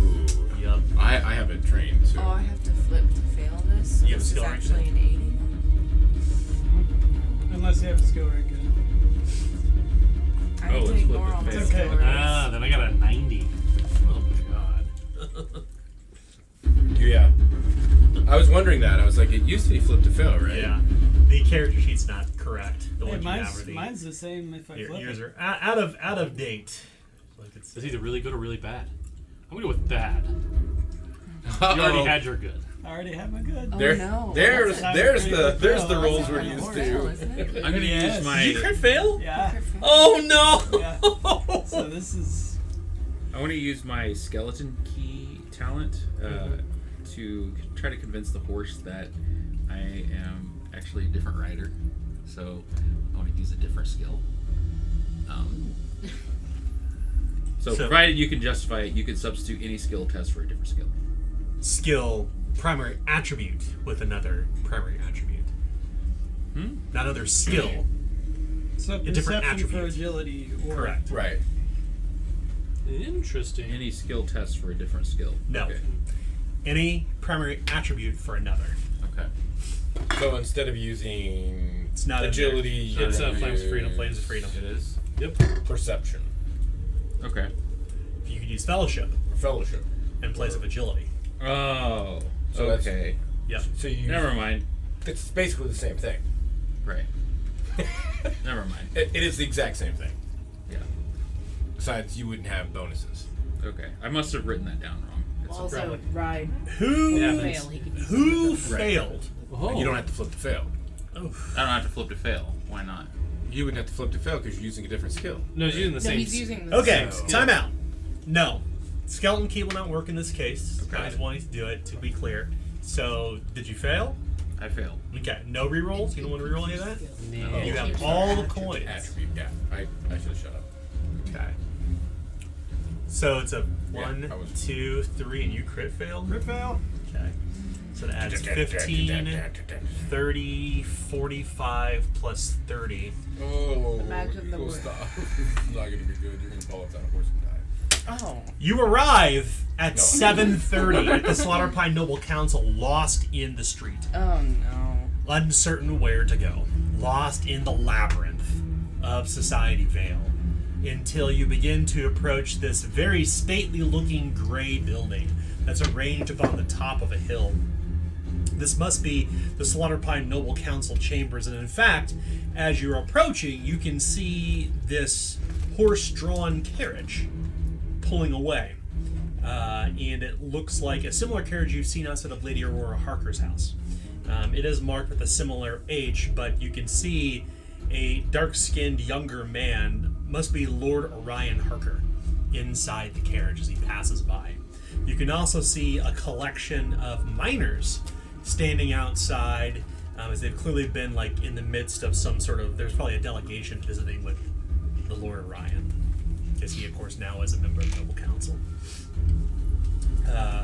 As you kind of approach on horseback, you kind of unfurl the maps, and you can see that the Slaughter Pine Noble Council chambers, or what you can see on the map, specifically Hiram, is it appears that the privies are marked with an X. Would I be able to flag down that noble guy? Sure, you want to chase after him? Yeah. Okay. I mean, if we can get him on our side, he knows this place like the back of his hand. We have a map. Yeah. Doesn't mean we can read it. We'll also make sure that we're heroes. He's right there. Use your press again. Gonna catch up to him? Oh yeah, I'm gonna try. Go for it, All right. celebrity. Okay. Our only celebrity needs to be the one to do that. You start running kind of side by side in the carriage, and you see that the coachman kind of like veers the horses to the side as you approach with this tall steeple hat, and he's holding on like this. And says, "What ho, knave? What are you doing? You're gonna run us off the damn road!" Sorry, I need to talk to the Lord Councilman. There's a plot to blow up the building. The man's gonna laugh. We got evidence. He's lashing the horses. You have to. We the rat catches. It's gonna be. I'm less than long on Killjoy. So you're not from Society Vale. So it's Come gonna on, be, champ! I got a ball signed with your name. It's gonna be a hard charm test for you to convince this coachy to stop. Ever come up with it. He said it was a hard what charm? Hard charm, yes. All right. It's only a 32 and a 58. I'm gonna re-roll. Why not? We got Take a this. coin. Okay. Yeah, why do you guys roll? There's a stack of them. 38. And that's an 04. Nice.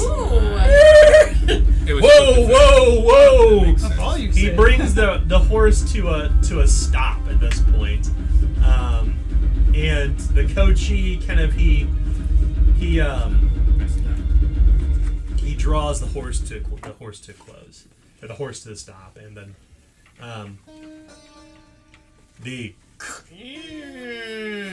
you see the coach door open, and you can see these two people who are clearly related. One of them is wearing a very fine dark doublet.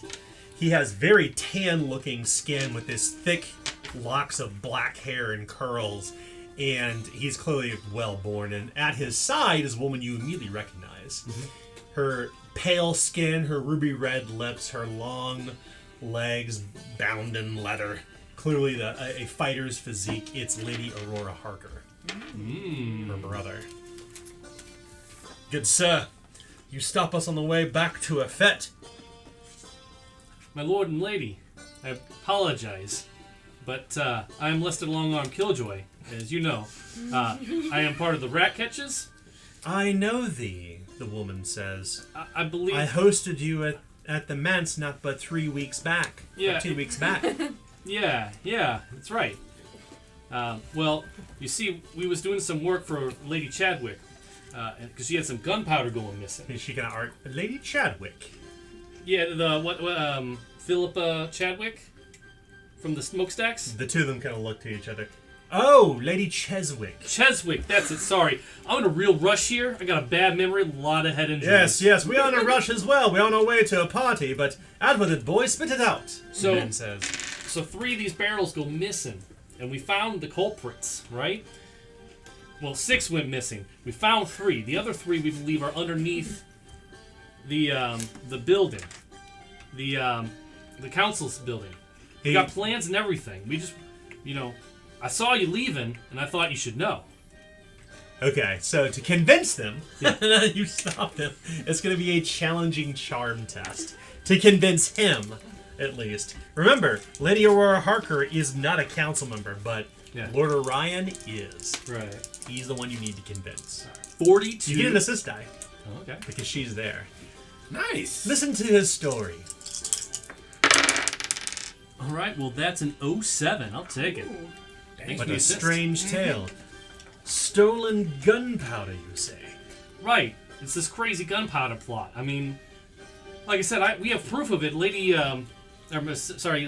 Sabella has it on her person. She's Brother Orion, please. She holds his arm.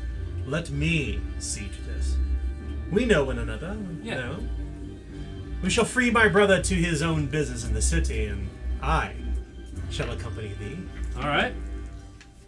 Brother, take word to the Order Magistrate. Tell her of this plot. It's all the way down in Bargetown. And she says, you can trust this one. He tells the truth. Her eyes seem to look past you or through you. Well, thank Right you. away, of course. Well, Godspeed, sister, and Master Longarm. I shall doff my cap at thee should this plot be disarmed, as they say. Well, that's the plan. Otherwise, this whole thing will go up in smoke. One way or the other, you'll know. So, you see approaching back a person you did not expect to see here by any means, and that would be Lady Aurora Harker, the woman who hosted you at Harker Estate, and you had pinned a rather pernicious deal with. My word. What a strange occurrence to find a lot of you here outside of Slaughter Pine Noble Council, and no less upon a very important errand. We need to find the... Away into the basement. Can you get us in? There's no basements in the society, the Slaughter Pine Noble The Council. Smitty. Show her the drawings. No, I've got them open because we were looking at them anyway. She looks toward them. Right here, the X. Looks like it's the shitter. The privy. I should say that is indeed the privies. And this is where this plot is to happen, this gunpowder plot. I reckon. Better Yeah. not do You it. reckon or you know? We know.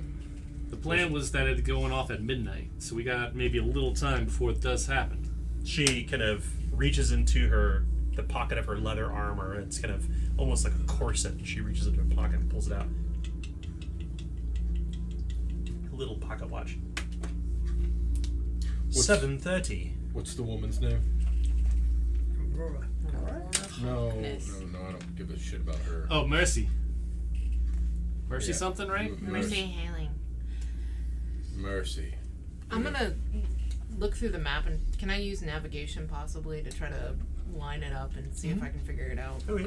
Yeah, I can help you with that. I can let you into the council chambers. There's no one there, though. Well, You don't need to roll anything right now. Okay. but I don't know particularly if the chambers lead into it. Have you seen any more common people going through the chambers? Do they go through that area often? Night soil workers do scrape beneath the gongs at time to time. Chief Arlo Stuhlman, in fact. He and his night soil workers see to the underworkings of the noble council. I don't know of any entrances below, but perhaps we can go to the privies and you can do your investigation there. That's what I think. Yeah. Let's do it. I think that's the best. Wilson, do you mind standing outside and making sure that it doesn't appear any of the axe and hammer, shield, pickaxe, fork, whatever those guys are? You're nowhere near the smelt stacks, to be clear. You're in Society Vale. Can you make sure that no one else tends to be coming up here just in case they're coming to warn her? As you wish, boss. All right. We'll I call have for this you. key here, she says as she gingerly pulls it out from beneath of her neck. She used to be on the council, right? What's that? Wasn't she on the council and gave her seat up for? She did, yes. Yeah. My, you have been very busy, she says as she opens these tall iron gates and welcomes you into the hollowed halls of the noble council where none of you have stepped before. You feel overwhelmed by the austerity of it. Tall, soaring hallways, arched vaulted halls, statues and other effigies to the great noble leaders of the city, one generation removed. Many of you know of by name or passing by their countenance. Have any of you been here before? No. Hiram is just shaking his damn head. I have. Oh? Before it was built. I suspect indeed that all the Siabra have been here before that. Then you would know that upon this very hill was an old burial ground. Oh, I definitely know that. The early founders of Slaughterpine, she says, you're walking through the halls, you hear your boots kind of striking the marble, built this very chamber over a hearse of the Siabran. So it's haunted. No. Goodness, no. They're all dead. Right. The only thing here are old memories and old tunnels that predate even the coming of our people. Even predating those before the Siabran. That's how hauntings work, as far as I know. You gotta be dead first. Well, then hold your candle close, he says. Speaking of all this hubbubbery you've had, I'm surprised you've not come by the estate. The unfortunate thing is at this time we've had a dearth of supply, if you get my drift. At least not ones you would want. I see. I can tell by the, she sniffs the air and she kind of leans in toward Wilson. A most unfortunate accident. I'm sure someone fell upon your blade tonight. Nope. I slaughtered him. The blood is fresh enough, I suppose. It's unfortunate that you did not bring them to me. Well, it's. Not know, You said he had to be blessed. yeah. I just want a body or two. I can. What is your Siabran? You are a priest of sort? Do you not know the ritual? I do know the ritual. But not for the source. Well, you should know that our contract is coming closely toward its end, and I would be rather aggrieved if we did not see this contract to its end. Yeah, but it's There is not- so much to earn here in Slaughterpine, especially for enterprising people like yourselves. You turn the corner around a hallway and it leads into the large beyond the council chambers. I am quite aware, and believe me, that there's no part of us that wishes to vouch or to go back on this particular vow, but the problem exists that right now, though I would love to sate your hunger, it appears that we have slightly larger problems.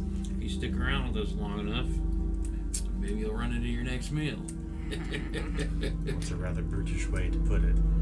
Well, there's evildoers up ahead. These evildoers right next to us. Well, I mean, as they say, the clock is ticking. You'll find the privy's just down this way. I shall watch the hallway to ensure no one comes, but rest assured, no one is going to be in the noble council chambers past. She pulls her watch. 7:45. Of course. As you will. Her clothing is white and completely unblemished by a speck of dirt or mud. She looks every bit this pale woman inside the hallways of the noble council chambers, and you head toward the privies. You open the door. The smell of shit wafts inside. You look toward the map. This is where the map pointed to. You can see that there are rows of shitters along a stone outcropping. The lid's closed. Can you say like out of order? What's that? Can you say out of order? Yeah. Like that? Yeah.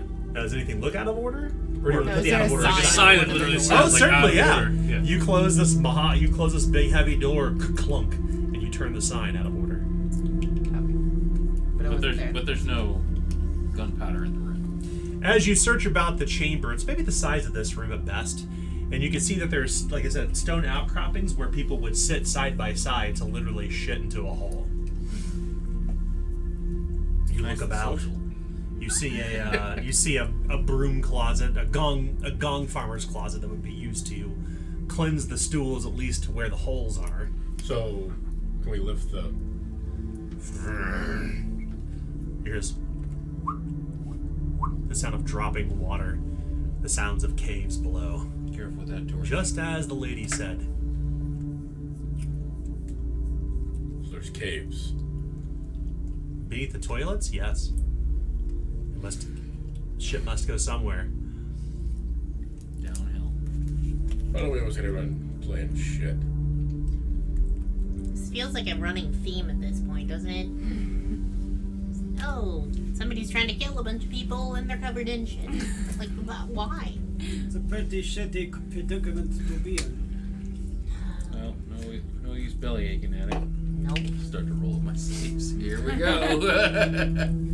All right. So, question: does any of these look like it's big enough to put like a gun barrel down? No, they came from beneath. So they're just setting it up beneath. Right. So X marks the spot, not where the gunpowder is, but where we get in. Does the X mark a specific? I mean, any Really? treasure Or is chest, it that's where just the the chest room? is at, It's right? just the room itself. Okay. Are we sure this is it? This is the room. This is the one that's marked. Can Now I, we go down. Was Eagle stuff, can I have a little link to that rope? Not your special much? rope, the other rope that you've been carrying. Yes. Is there a ladder Yes. in the gong farmer closet? Oh yeah. Just use the ladder. I was going to lower the lantern down to see what the hell was down there first, but you can grab the ladder and go down by yourself. I will. so you looked over those papers, right? Yeah. Is this the only information they had? Nothing else? You I can ain't see good at upon, reading. you can see that's apparently He today's said docket. It Mercy- looks like there's a docket of comings and goings inside the noble council chambers, and it says 6:30, Lord Orion Harker to meet with a person. This is important.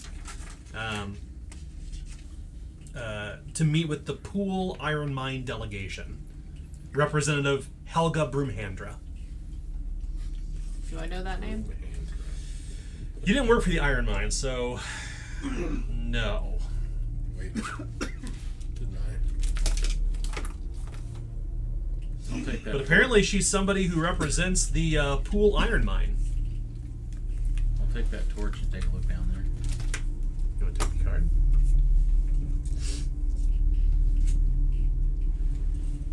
I'm very To careful. commence at 7 p.m. sharp. And then there's nothing else on the docket. And we just saw that meeting wrapping up. Yes.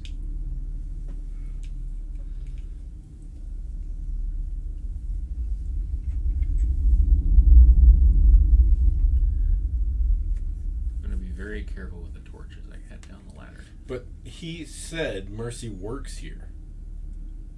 Those were his words. It's not necessarily though that she like works in the building. It could be that she was doing her setup underneath. She could be going farmer. Because this is one of the only areas they still work in. Does the docket have her name on it? No. There's no Mercy it's the Halish council. on it. It's the council. It's council business. Oh, okay. Somehow they got the docket. So that's... You notice something, Hiram. On the inside of the lids of each of these toilets, a saw and a pick are crudely carved into them. On every single toilet seat? Yes. X marks the spot. It's clear that this place has been marked. These people are Well, we'll see what happens. Go to head down. Be careful with that torch. Make sure I don't drop any You want torch the lantern? droppings. You want some lantern? You want the lantern instead? Yeah, if we have a lantern, I'd Okay, instead of a torch. I do. I do as well, and I'll keep ours up here. You begin to lower Okay, yourself right. down. So I have. What is it? 1 hour started.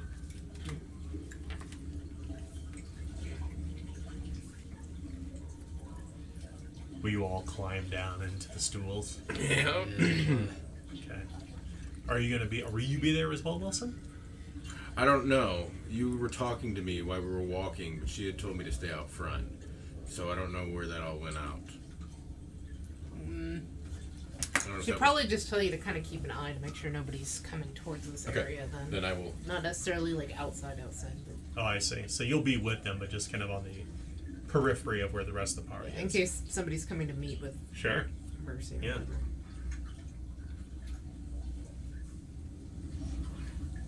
You all go down one by one down this ladder into these shit spattered tunnels, into these dark caves where there's water running through these natural caverns down below, and you can hear faint echoes. The echoes of water, the smell of shit, the buzzing of flies and gnats. It's pretty bad. Imagine like sticking your head in like a porta potty without that blue shit inside of it. It's pretty bad. Anybody have their waders? Can't be any worse than No, before. we'll give those back. But I do have my perfume. Nice. Same. Any waders though? I kept mine, but I just don't see me. Anybody suffering any injuries right now? Nope. Anybody hurt? Slightly wounded. Lightly wounded? Okay. I had a festering wound, but was that We went to healed? the doctor. Okay. You have an injury, I believe, and you have gut buster. Penetrate sour gut. That's Sour what I gut, have, that's yes. right. So you have an injury. Who here is down the damage condition track? Raise your hand. Yeah. Okay. All right. So you're lightly wounded. Okay. You will need to roll a trivial toughness test. Where are you at? Moderately. Moderately. You'll need to make an easy toughness test.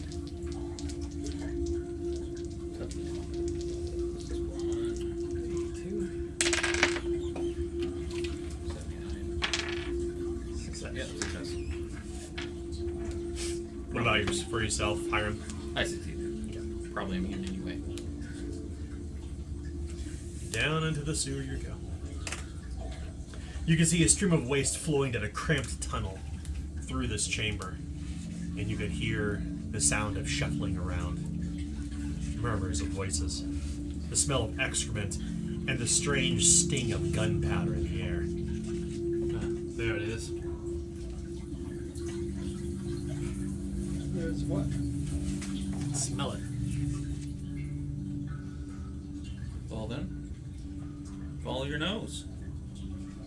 The nose knows. Will you keep your torches and lanterns lit? If we keep the lantern lit. Maybe not the torch. Which is a bad idea. Yeah. You begin walking through this old, cramped cavern. There's an unpleasant smell of potpourri that's been dropped down here to try to cover up the smell, probably from the nobles up above. You can see remnants of old oranges, rotted, burnt potpourri, urine, feces. It's pretty bad. But that sting of gunpowder lingers in the air, that smell of gunpowder. And you begin walking down this tunnel, and you could hear, in fact, you could see light reflecting off the wet, urine-soaked walls of this cavern, coming from just around the corner. You can hear the low din of sound, like people moving around, splashing about, slowly, but they're just around the corner. Hiram puts his finger up to his lips.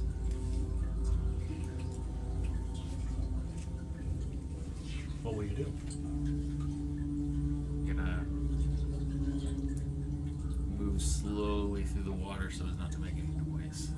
Okay. Try to approach them. You alone? See if I can hear them. Yeah. Okay. Yeah, I'll hang back. Okay. Anything else any of you wish to do as he approaches? Keep your lantern. Let Hiram move forward. Yeah, am I down there?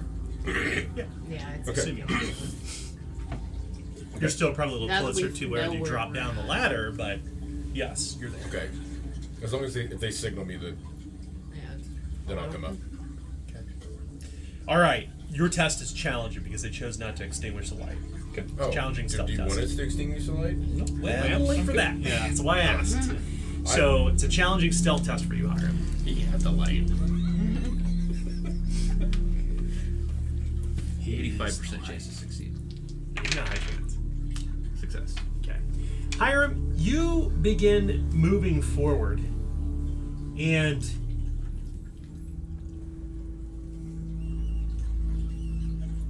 you're slowly moving through the water and muck until it is almost dead silent. As you turn the corner, you can see what appear to be young limber people, similar to the lumberjacks you'd seen before. Young people, like 15, 16 years of age. Their pale, pock-marked faces as they are working their tiny little, their long, gangly fingers around these fuses that they are covering in wax to ensure that it will burn amid the muck and the piss. And they've connected it to the remaining 3 barrels of gunpowder. So there's 4 of them. So there's just 4 young laddie boys. No leader. At least until you turn toward the person who is actually the only one with light. This person with a torch, standing just over one of the barrels. A young man, 17 years of age. A gold and black brocaded shirt, a long mane of brown hair, smooth brown skin. It's Beauregard. Oh, God damn it. Should have killed him. You have no idea how you could have gotten here. The tunnels. Roll scrutinize test. This test is challenging. Okay. Unless it's her dressed up as him. 39. Success. His rapier is at his left side and not his right.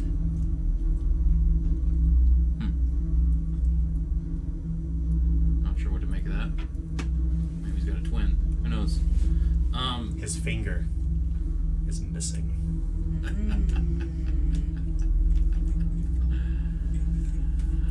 Alright.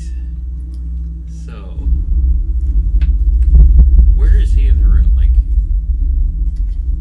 He's standing kind of observing the lumberjack, saying, we have to hurry up. She told us we need to have this done and out of here so nobody gets hurt. okay. So you hear his voice kind of croak and waver, like a young teenager's voice. Keep dropping down this chair every time. Is it broke? I want to get to him. I want to try to sneak over to him and knock the torch out of his hand to like plunge the area in darkness. You begin to slowly lurk amid the shadows. Roll a hard stealth test All right. to make it halfway there.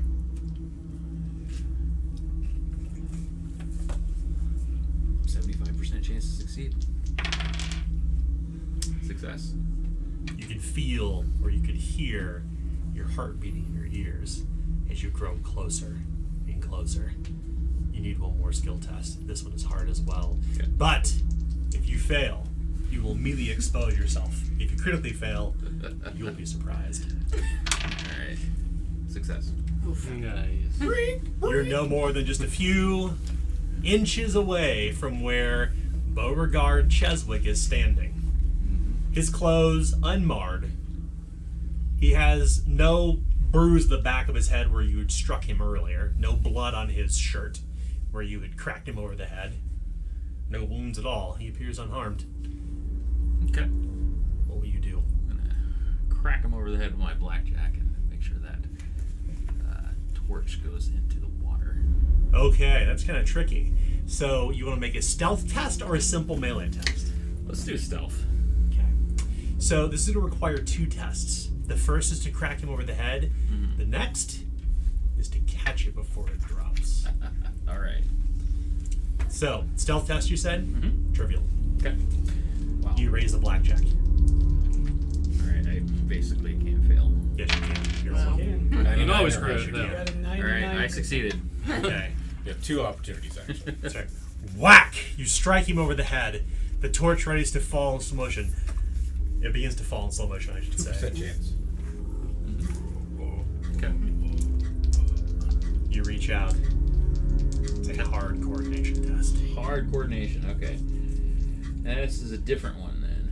Coordination is 35.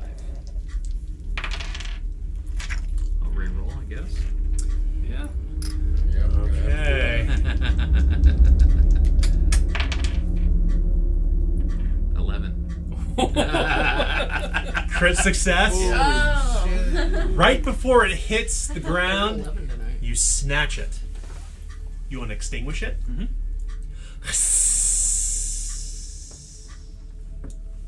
What? Master Beauregard! Master Beauregard! One of the people call out. We can't see anything! The light! The light! You can hear this. You can hear this echo. All of you can hear it at this point. Well, that's our. That's your cue. Then we'll move in. Okay. You all begin to move in with your lantern light, and as you round the corner, they're like, "Oh shit!" They kind of stop and they like raise their hands in the air, like immediately. Oh. Please, please! He says. You Where's look down and Mercy? you can see Beauregard face down in the water. Where's I'm Mercy? gonna pull its head out of the water so he doesn't drown. Yeah, you kind of pull him out, and the woman, one of the women says, "But Mercy, she's back at the companionship." They have a strange glazed look in their eyes. Their eyes are heavily dilated. They're like Lena Vanders. And then the weight settles in to what you did to those 4 poor fools. Back at the companionship as you all gain 3 corruption.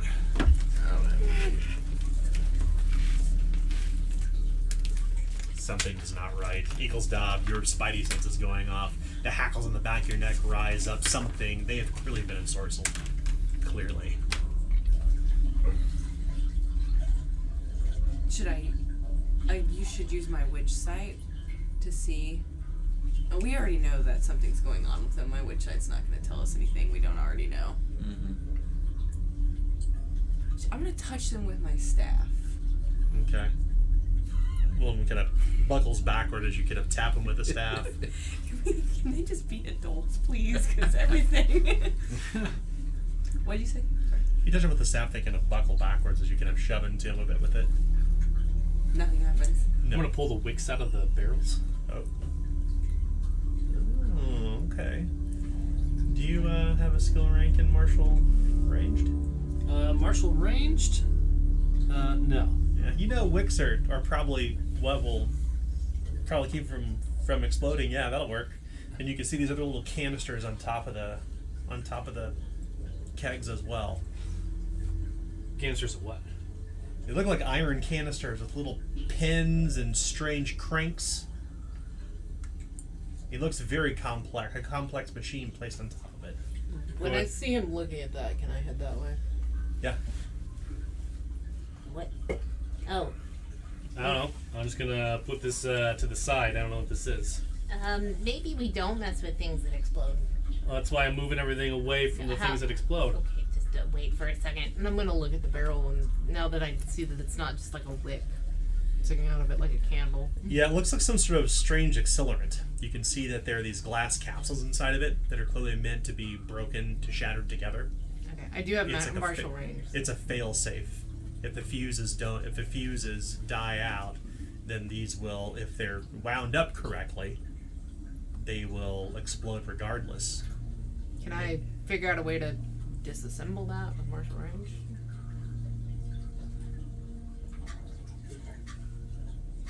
one of them is ticking.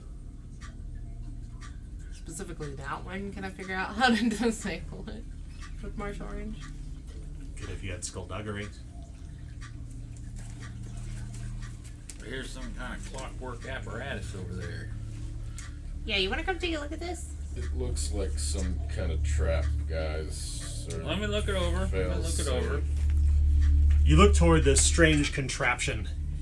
It's clearly some sort of failsafe, as she had said, but it looks like it's a rudimentary timer. As you can see these different, very complex-looking gears, and you can see these other kind of glass vials inside that look like perhaps at one point that something will strike them and they'll collapse together and probably set this thing off.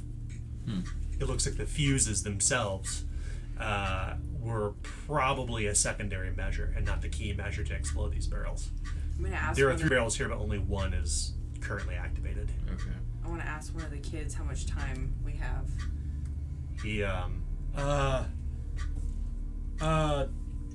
They'll explode at midnight. That's what Mercy told us. So can we take? Are they like bolted to the barrels, or are they just on top of the barrels? Or bolted to the barrel. Okay. All right, you lot. Back. And Leave the lantern here. I'll look it over. Be careful with the lantern the around clicking begins to explosives. move faster. I think she set these kids up even more than we What thought. time is it? Nope. Let's go. I don't think they care that it's midnight. And I'm gonna point at everybody at one of the kids to drag out. Go now. Why don't you just pour some water on it or something? I don't think that's gonna work. Look, I'm gone. I'm grabbing a kid, and I'm dragging him that way because I don't fuck around with gunpowder. I've seen that in the field. Will all of you leave? If How that's heavy are what these? told us Except to for do. me, of course. How heavy are these barrels? Maybe 80 pounds? I had to Lester, pick one up. Lester, leave it. Oh! I'm gonna barrel hug it. You just can- pick you it can up do and this like, bit, wall yeah. it away. Like, It looks like they rolled these down here, by the way. yeah. It's moving faster, the man says. Yeah. You work on that one. I'm gonna do this one away. All right, I start taking a look at trying to pick this thing Okay. apart. You think, do you have lock picks and tools? Mm-hmm.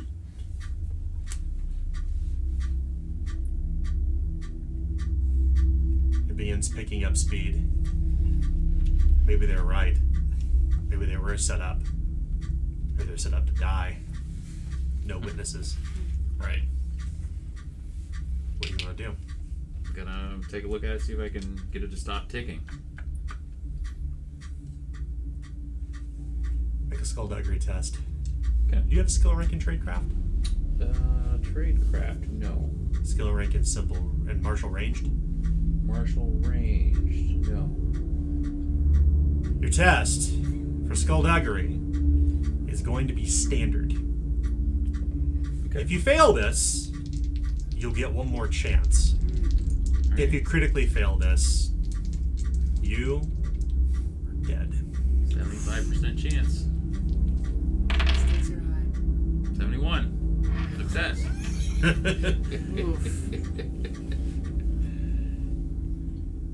You feel the sweat beat up on your brow, and then you hear this ting ting ting, cuckoo, cuckoo, cuckoo, the sound of a cuckoo clock as something is whirring and clicking, and then just kind of you hear the sounds of springs kind of exploding and gears just kind of boing. It sounds very much like a Looney Tunes thing.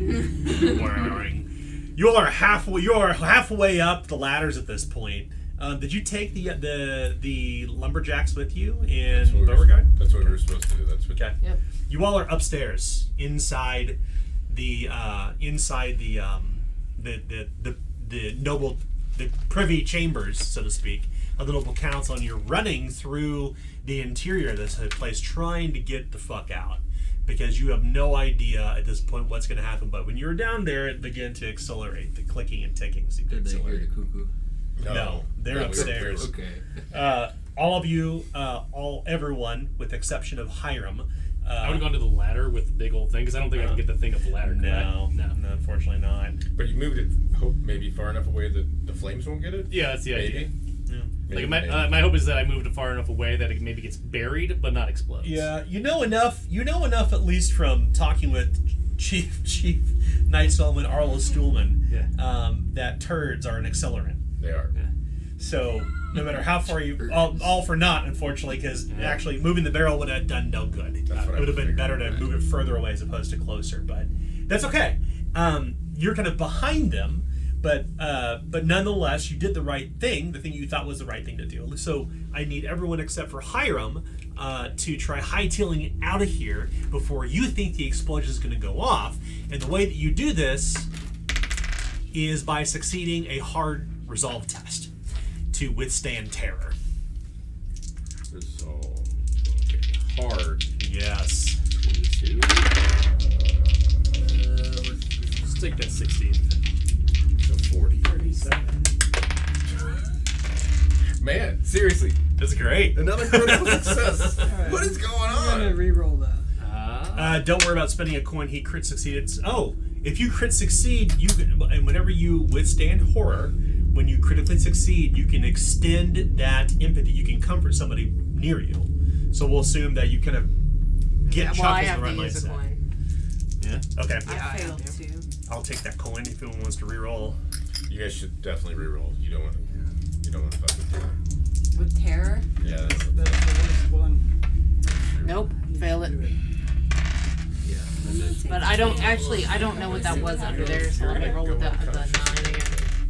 No. It was almost a 99. That was a 98. okay. Well, And I am fucked because of my drawback now, so, yay.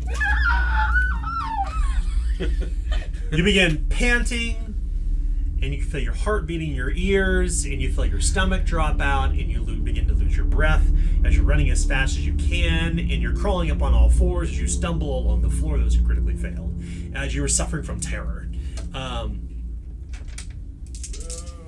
You dropped my initiative by 3. Oh, yeah. Well, the good news is it's only 7 mental peril. The bad news is that this is going to scar you forever as you gain 9 corruption. Did either of you critically fail? No. Okay. Remember, anytime that you undergo a situation that provokes stress, fear, or terror, if you have a drawback or disorder that's triggered by it, it's triggered. And second, if you wish to harden yourself to prepare you for the next time that something like this happens, you can mark a permanent chaos rank and harden yourself to these situations, thereby always succeeding in the future. So as an example, let's say that you were, like in this case, like you were trying to outrun a ticking bomb in this case, right? So you could say, I'm going to become hardened to it. So you mark a permanent chaos rank and just put like a little keyword near your disorders, and you can always refer to that in future. You always succeed those tests. Next time you're running away from a bomb.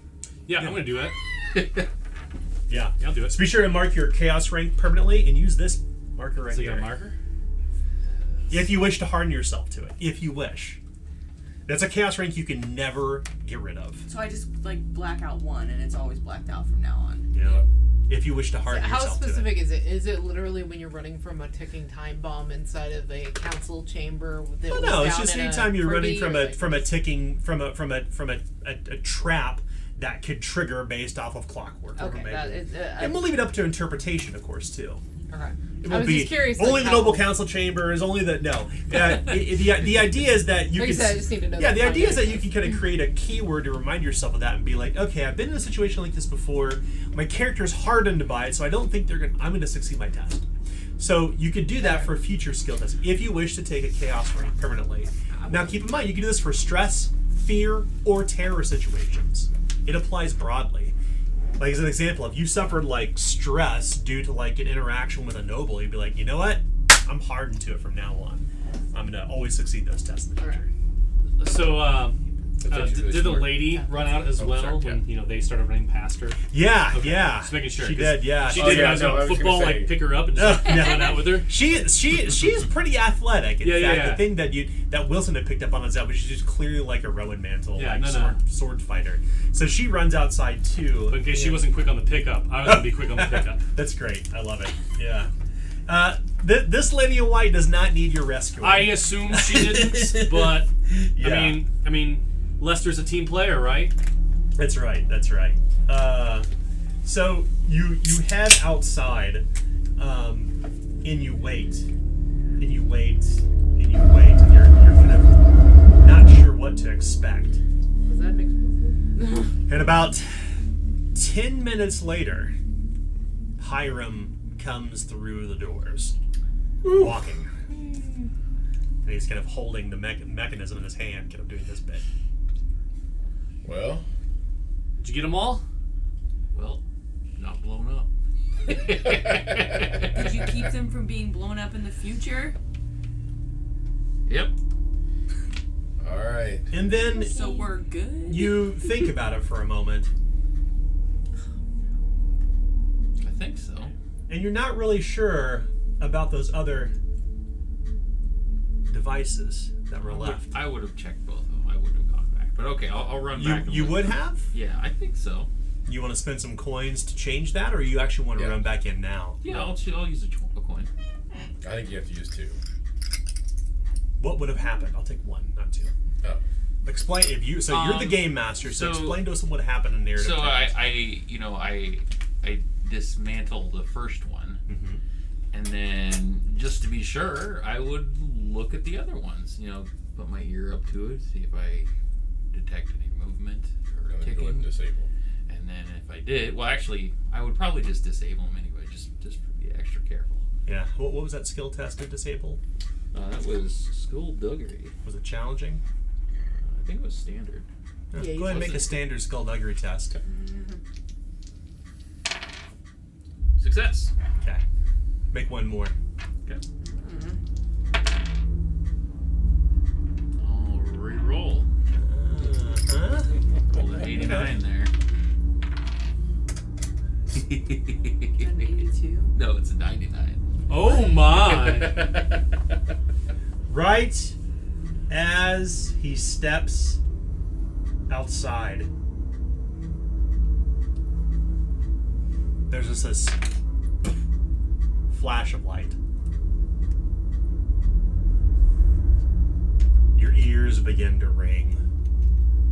You begin coughing violently on the ground as dust and dirt and ash and grayness and fire rages all around you.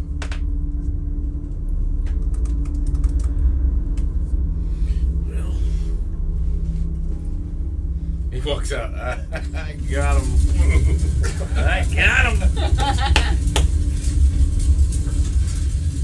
I mean, my chaos alignment is mayhem, so. You all are knocked to the ground prone, and you look about. The 4 lumberjacks, sadly, are dead. What about Beauregard 2? Beauregard is on death's door. He is grievously wounded. As for the rest of you, Gotta do some rolling here. yeah, you didn't really see it coming, unfortunately. So this is going to be. We're going to assume you're going to try to. We'll assume. Okay, so let's do this. I'm going to have you describe what you think your character would have done if they suspected an explosion to happen outside, because you did assume it was going to happen. By the way, it was a very good use of your edit, but it did require 2 additional rolls, and he crit failed. Wrong That roll. one. Yeah. So, what would Lester have done, 95. knowing that there's going to be an explosion outside? Once You he's do. out, I mean, he's just gonna keep running, right? Because he knows this place is gonna burn to the ground. Yeah. Like okay. with what little experience he has with gunpowder, he's just gonna run. He's gonna Okay. Forrest Gump this. Okay. What do you think Lady Sabella would do? She would be the last one. Like, she'd make sure that everybody else was running ahead of her. So she would be staying back a bit to, like, go kind of thing. It's very brave. Go ahead and lower your corruption by 2. What about Wilson Thornton? Pretty sure he's gonna move away pretty far. He's seen Just this on run the as well? battlefield. He has seen gunpowder used in very wrong situations like this. But I don't know how far he's gonna go because he's not gonna leave everybody behind. So I would probably clear out to the street. Could I use my siegecraft, which is determining a distance? It helps me with determining a distance per warfare to figure out what I think the explosive range would be on something like that. Yeah, you'll be able to use that to resist the effects. Okay. Well, because I was gonna say, could I use it to possibly be like, hey, everybody, get this far? So these are individual choices right now because you didn't know it was coming. That's fine. So yeah, so when it comes to make your test, you can choose warfare as an example if you want to. Because I think siegecraft pairs with that, if I'm not mistaken. It's up to you. Okay. So just on the street. He's gonna walk very slowly away from the building and not turn back and look. No, Slow motion explosion. no, he would make sure that he was walking slower than Eaglesdove, but that's simply just because he's much taller and he's gonna be behind Eaglesdove in case anything should happen. Okay. Well, equal stuff. I mean, Eaglesdove is really low. She's very imperiled right now, so she's a bit confused. So she's just gonna be sauntering out of there. There's not gonna be a lot of pep in her step. Okay. What about Hiram?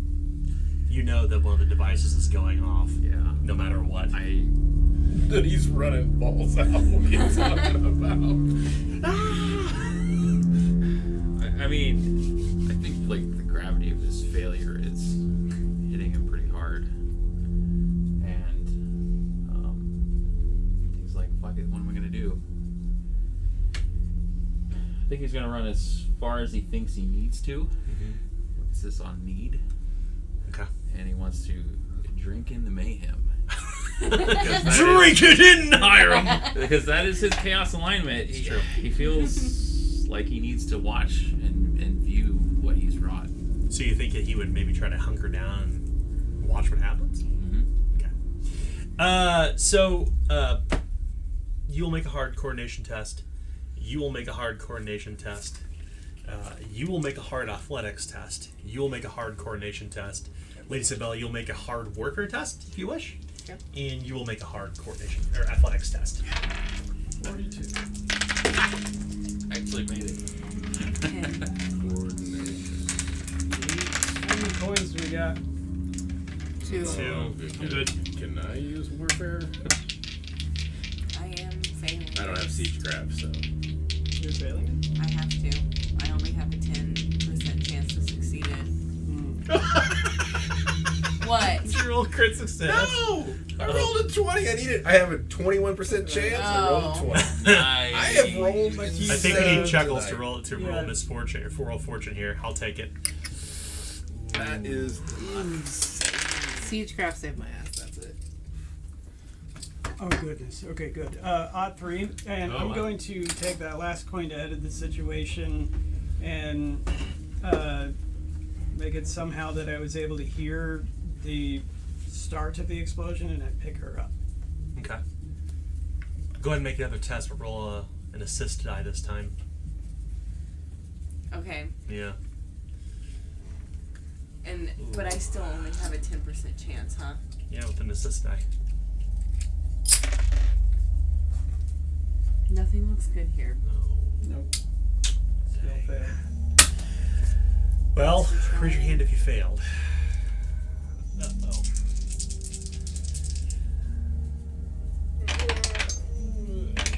It's all burn.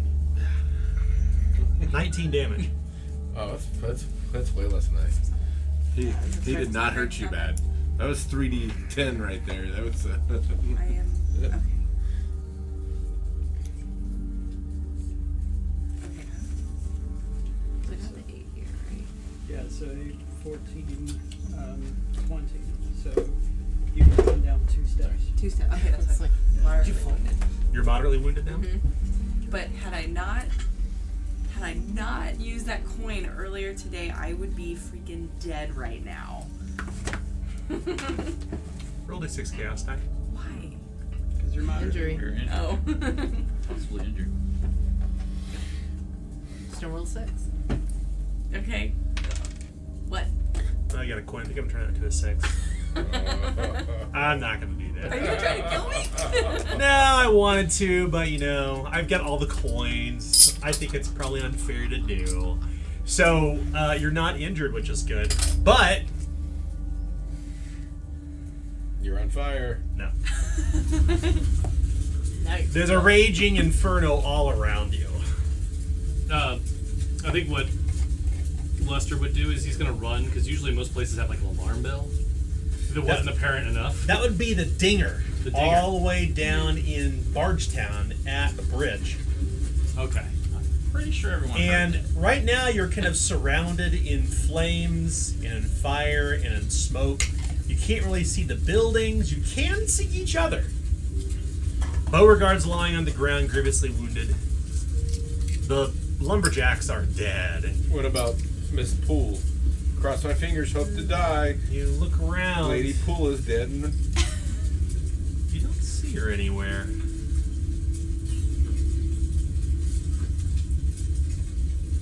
can I? Not Lady Poole, sorry. To be specific. Harker. Lady Aurora Lady- Harker. Yeah. You don't Can I- see her anywhere. Damn it! Can I edit the situation and make sure she's dead? I tripped her on the way out. You guys And, need to stop wasting that. Now, here's the deal. I You tricked can't- her to make sure So that you she can't. burned. So to be clear, you cannot spend a coin. It was a joke. It was No, a no. joke. I'm gonna clarify something. You cannot spend a coin to save someone's life from death. That's not what coins do, but you know what does? Fate points. Fate points. They can be used to save you, or to shift the narrative around completely to imply perhaps someone that was important may have perished. Can you save another person with your fate point? Oh, yeah. Absolutely. Yeah, that's happened at the table. Absolutely. Definitely. More. Yep. You can spend a fate point to save yourself or others. You can save yourself from injury. You can save yourself from death. You can save another person. You could cinematically have someone die if it makes sense for the situation. So, if you wanted to sacrifice a fate point to ensure the death of Lady Aurora Harker, Yeah, I'm doing it. Don't do it. Whoa. No, I'm doing it. Don't do it. I'm doing it. Don't do it. So, You always yeah. hated her. So it just so happens that, you know, as we were running through the city council chamber, it happens that she got lost in a reverie of remembering back in the days when she used to be on the council, when she used to run things, and finds herself in the middle of the chamber instead of in the hallway where we all were running past, and doesn't quite hear us. Sitting in her reverie, sitting in her lovely clothing, and in her adoring chamber where everyone gave her praise, she unfortunately died to the flames as the walls fell apart around her and the ceiling collapsed down on her pristine self.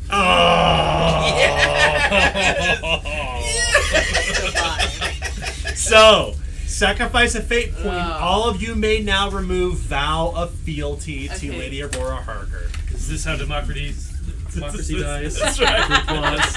This is how vampires. Just kidding. This is how Lady Aurora Harker dies. She is now dead. Oh no. And I walked right by her on the way out. I thought everyone was safe. Weird. She was in the chamber You and you seem ran really out the concerned hall. with it, like I was. You, as you're looking around, Wilson, you're like, you think you saw her back in the chamber when you ran past. You're pretty sure she's dead. Oh crap! I think that lady woman was in the building. Wait, you mean a Parker? Oh, we Yeah, all. the one Wait, you wait, guys, what? the one you guys sold our souls to, You did too. Yeah. That's not good. Decision. wasn't there. Oh. Would have never agreed to that shit. I don't know if that's a good thing. Oh no! She knew Well, what she was what? getting herself into. I'm just saying, like, the last person they saw her going with was me, and the last person that, was us. I just hope we don't get implicated in this anything. Everybody write your name down on this card and write down your brawn bonus. Just write your name and then your brawn bonus value. Each of you need to write your name We need down. to get out of the Your brawn smoke, bonus. or we're gonna die. She's You didn't give toast. us enough cards for me. Well, Let me grab this kid. I think we're also going to have to get back to Cheswick's. Because, Yeah. I'm gonna guess the horses are gone. The what? The horses are gone? Well, You know, my intention was actually to give you horses tonight. So you had horses for the rest of your journey. I would say because you saved Beauregard, you kept him alive, and that mystery is not yet tied up with a nice, neat little bow. You could probably find the horses, but first things first, one stone before the next. We need to see if any of you are suffocating to death in the thick of the smoke and smog. Thus, while you've written your You name didn't give us enough. here, this number represents the number of minutes that you can keep before you die from smoke inhalation. You can hold your breath this many minutes. For every minute thereafter, you suffer 2d10 plus 2 peril. If you are incapacitated, you fall unconscious and are slain unless revived with a kiss of life. So, Eaglesdove, you have a 4. Brian, why don't you hold your breath for 4 minutes? Shekels, 8. Wilson, oh wow. Lady Sabella, ooh. Okay. I'm going to just arrange these here. Do me a favor if you would, Tim. Yep. I want you to New put numbers? I want you to put these numbers in order. I want you to put Shekels at the top and write 8 beside it. Wilson, yep. Hiram 5. Sabella 4. Lester 8. Chuckles 8. Yeah, Chuckles and Lester's. Strong boys. my combat's my good score. Mine was 5. Yeah. 4. This is how many minutes you can last keeping from choking to death at this point. You're gasping for breath, you're trying to keep yourselves together, you're trying to escape this burning, raging hellfire all around. You have no idea how much damage has been done here. You don't know how extensive the damage is to the council chambers. You're looking for the horses. You think you hear them whinnying and neighing somewhere out in the raging firestorm around you. You can see the dead lying all about. The sky is burning a brilliant red and smoke is choking everywhere, making it hard to see. So, here's how we're going to do this. You need to find your way out of this smoke and darkness. We're going to treat this as a chase scene. We're going to see if you can escape the smoke and the smog and the fire and everything else in time. And you will have 3 rounds to do it. Okay?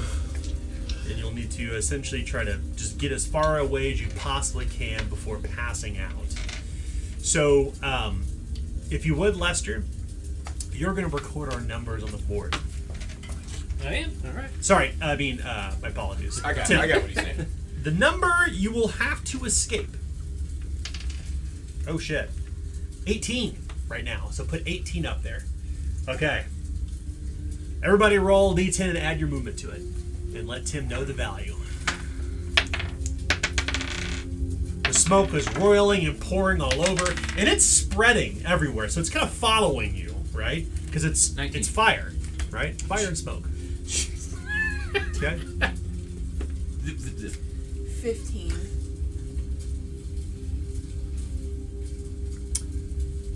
I got 9. I rolled a 2. 15. 16. I would have a 19. Okay. Really Here's what you need to do.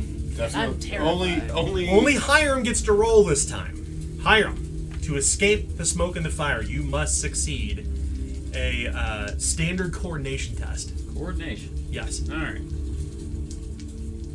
55. 51.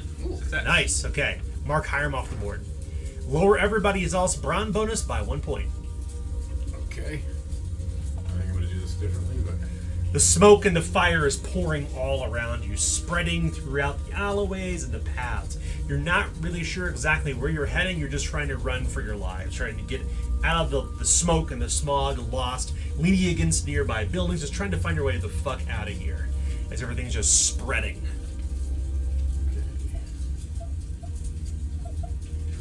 Change my number now to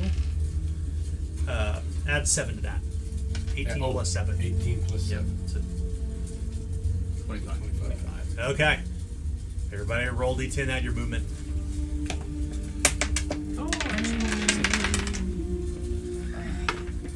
Nice. Plus 18. So 9. put your final value up there, by the way. Do your final values if you would. Yeah. I'm 25. Oh, 25. My total is 25. Nice. It's plus 9. Okay. 7. Well, final total 7 plus 15 equals. Yes. I don't know. You'll have to 22. do that. 22. You're a lawyer. Do your own I math. told you I don't do math. Okay. I will analyze it. Apply yours, Lady Mac. Alright, 25. That means you're out. You're out. No, they need to succeed tests. Oh. Well, still, yeah. Chuckles.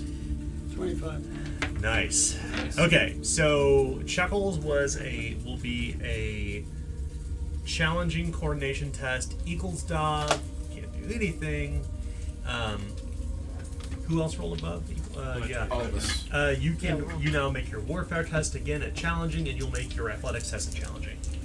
And I got it way farther out. Yep. Do I So get go ahead the- and roll. It's a challenging coordination test. I don't get a little favor because I got No. it. It'll put you ahead of the game if you don't fail next time. We'll see. Okay. Coordination. Do I get to add siegecraft into this? Yes, you do. Yes. I fail. We succeed. Nice. Chuckles makes it out. Chuckles out. Anybody else? Ooh. Chuckles goes right back in to look for Eagle stuff.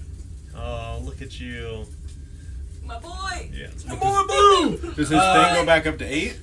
I take a few deep breaths and then I go back in, but I don't. But you won't be able to help me?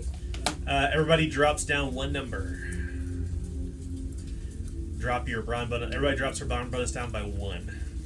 That's still in. Yep, it's still in. Did you get anybody else get out?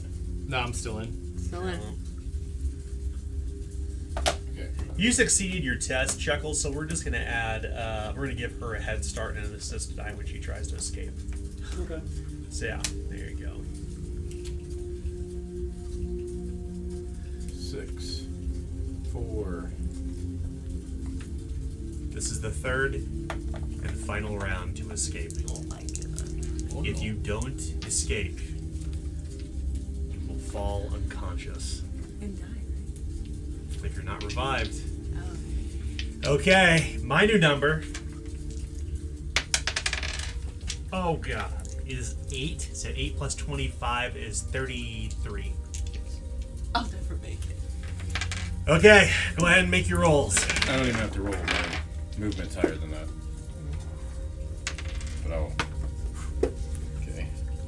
Alright, And so then it's give this Tim your final number. plus movement, right? Yep, That's plus it. the value up there. Yep. Plus the 2, Yeah, plus the 22 that you got. plus the 22, but not Yeah. the 2. Plus 22. You don't have it. You have a 22 right now. 22. Okay. 9 plus 6 plus 22. So 15 plus 37. 22 is It's 37. 37. Oh, I did it! You didn't do it. I'm at 33. I did it. Yes! I'm at 33. We're Okay, so you're out also. I have the potential to be out. no, I mean, you're So, 39. Okay. Okay, so make your challenging test again, and this for you. Roll an assist die this time. Sweet. And Yep. challenging for what though? Challenge yours is a challenging coordination test. Critical success. Nice. I succeed. Alright, coordination. That's close to critical. Fell. Not 4. You want to yank your battle buddy out? You crit succeeded. Battle buddy, go! Thanks. You pull Wilson out. I would assume we're Yeah. probably close to each other anyway. this one. Jeez. My chances are good. All those successes in the beginning, 4 failures at the end. You all managed to get out of the smoke and the flames. You can see the fire raging down the street. The smoke pours across the cobblestone. What do we see as Eagledove stumbles out of the smoke? What are we seeing as she dies or is dying? Eagle stop. Starts crawling on the ground, breathing heavily, reaching out to Chuckles. Thank you, Chuckles, for trying. Remember the dreams I told you. And then I collapse. You see her fall to the ground. it's only a matter of time until she dies. She's going to try to revive her with a kiss of life. Yeah, I'll do that. Okay. What do we see? You see Chuckles. He has his mask on at this point. What do we Yeah. see? You see Chuckles give complete disregard for his traditions as he takes the mask off and lets it drop to the ground. And he bends over with his strange, misshapen face to to what you all would know or see, and like just an alien-looking mouth as he begins to breathe air into her lungs, and then resuscitate her.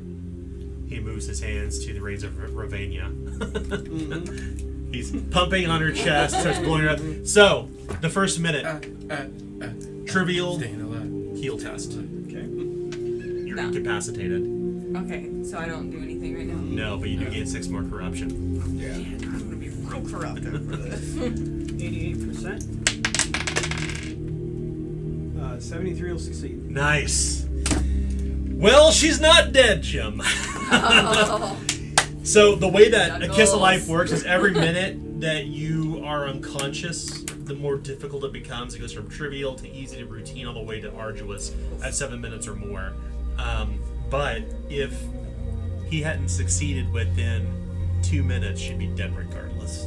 Chuckles, you say And I think we'll probably wrap up here Yeah. tonight. So everybody gets 100 reward points. What'd you say? I know.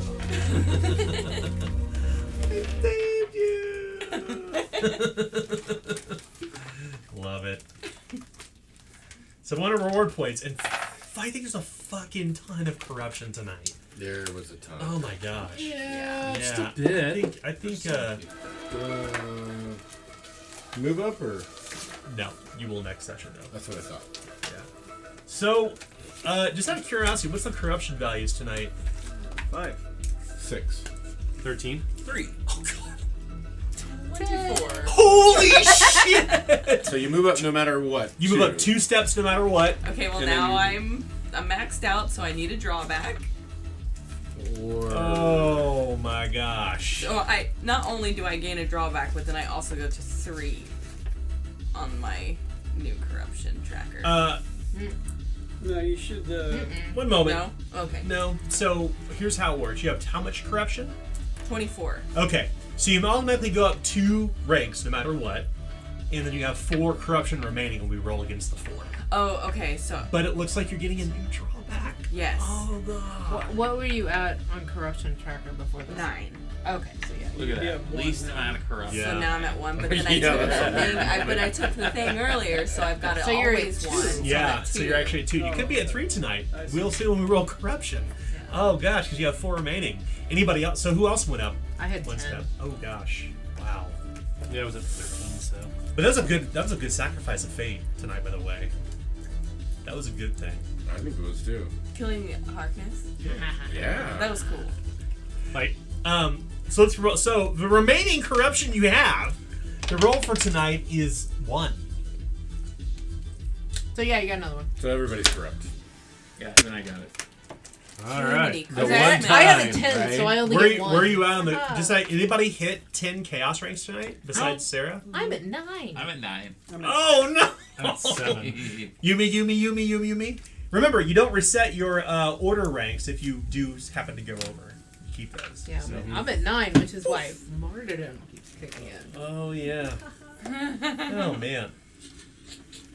Okay, so Eagles are about to get real fucking crazy, so. you want to get stick ready around for for a it. few minutes afterward tonight? Talk about your drawback. I can't, but I will just. We'll meet do it up by- with you we'll do later. by email yeah, or text. Actually, I'm gonna go Okay. now, so. Let's talk about tonight. We gotta. Let's start first with Lester. I mean, Lester was real hopeful that we had this thing all nice and tied up in a bow. Yeah. Like he figured, all right, we figured out the kid was just playing around. You know, we figured out, you know, where the gunpowder was. Like, and then, he made the joke, you know, everything was gonna go up in the smoke, and unfortunately that's true. And he's hoping that we don't get any blowback for this. but he doesn't think this is going to look well. Yeah. on the River Rats, and especially him, because it was him that convinced her to go with them. So Yeah. I can see like Lester being used as like a scapegoat. Could happen. We'll see how. I mean, that may just be a matter of fancy words and telling a good story. Just move next to Sabella. I think Sabella at this point is like, see, this is why I don't run into things, but everybody wanted to go really fast at this point. And like, because she knows, obviously, that the Beauregard situation, there's something weird going on. We Bogarted it. That means keeping it. Okay, anyway. And you tried. Anyway. She harumphried your Bogart. Anyway. So I think, that's so she's kind of like kicking herself in the ass right now for being like, I just let everybody say that we should go faster, but no, we should stop and think about that, So that I think that's running through her head.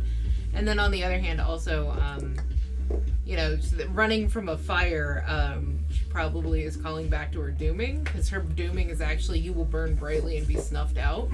Oh God! Wow. Yikes. So that probably explains why her drawback kicked in so bad today.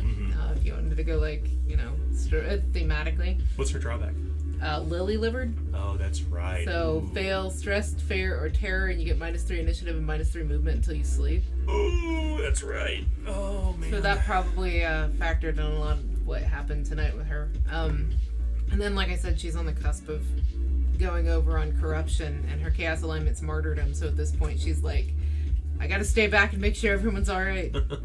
So I think that's kind of where she's at right now. Did you all feel tonight was a little pressured? Well, yeah, but wasn't it supposed to be? Yeah. Feel time pressure? Oh yeah. Good.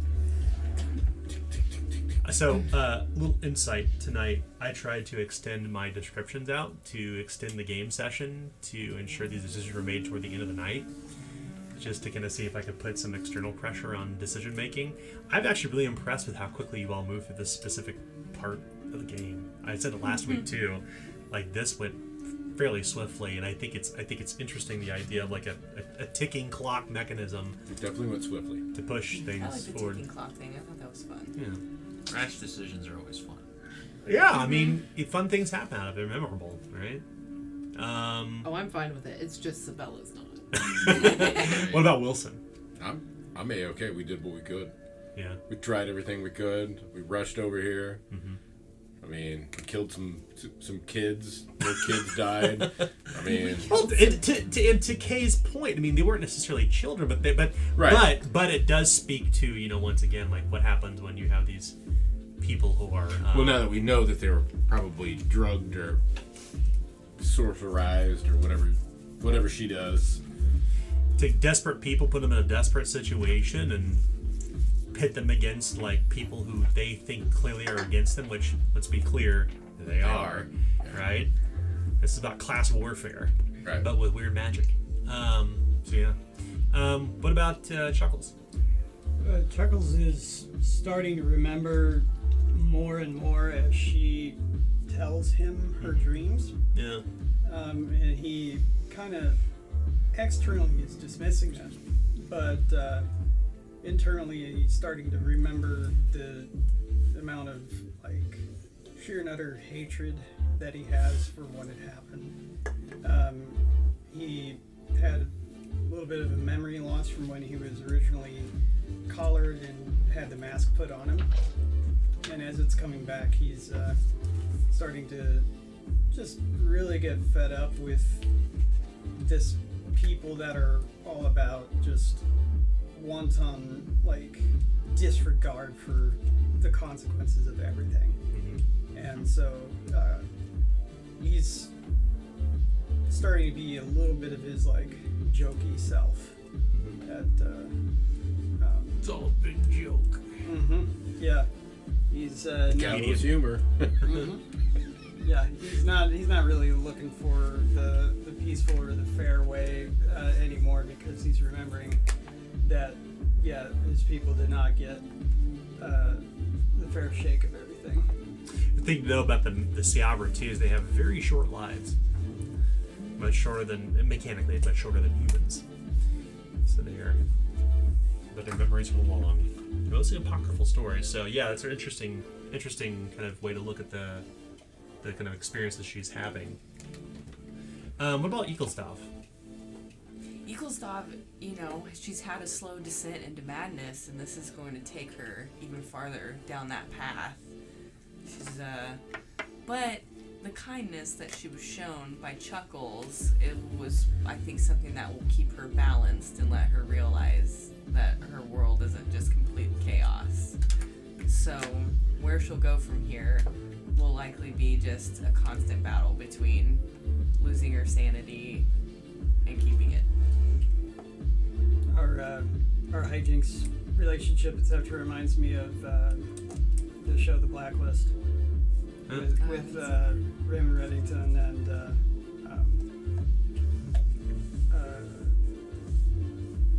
the guy that's always with him. I can't remember.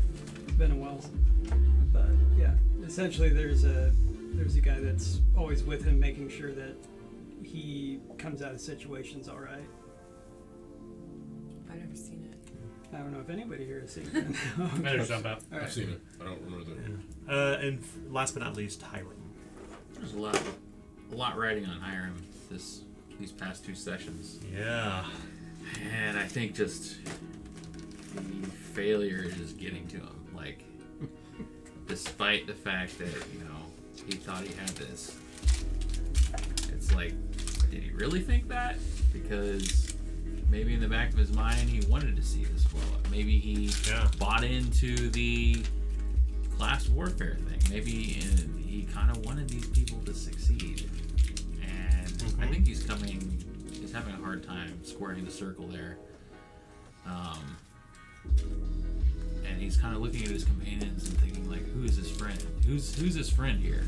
Who goes with his decisions more often than not? Not many people, so feeling kind of alone, maybe a little bit shameful of how he felt about the situation and how when the explosion did occur, he was like enjoying it.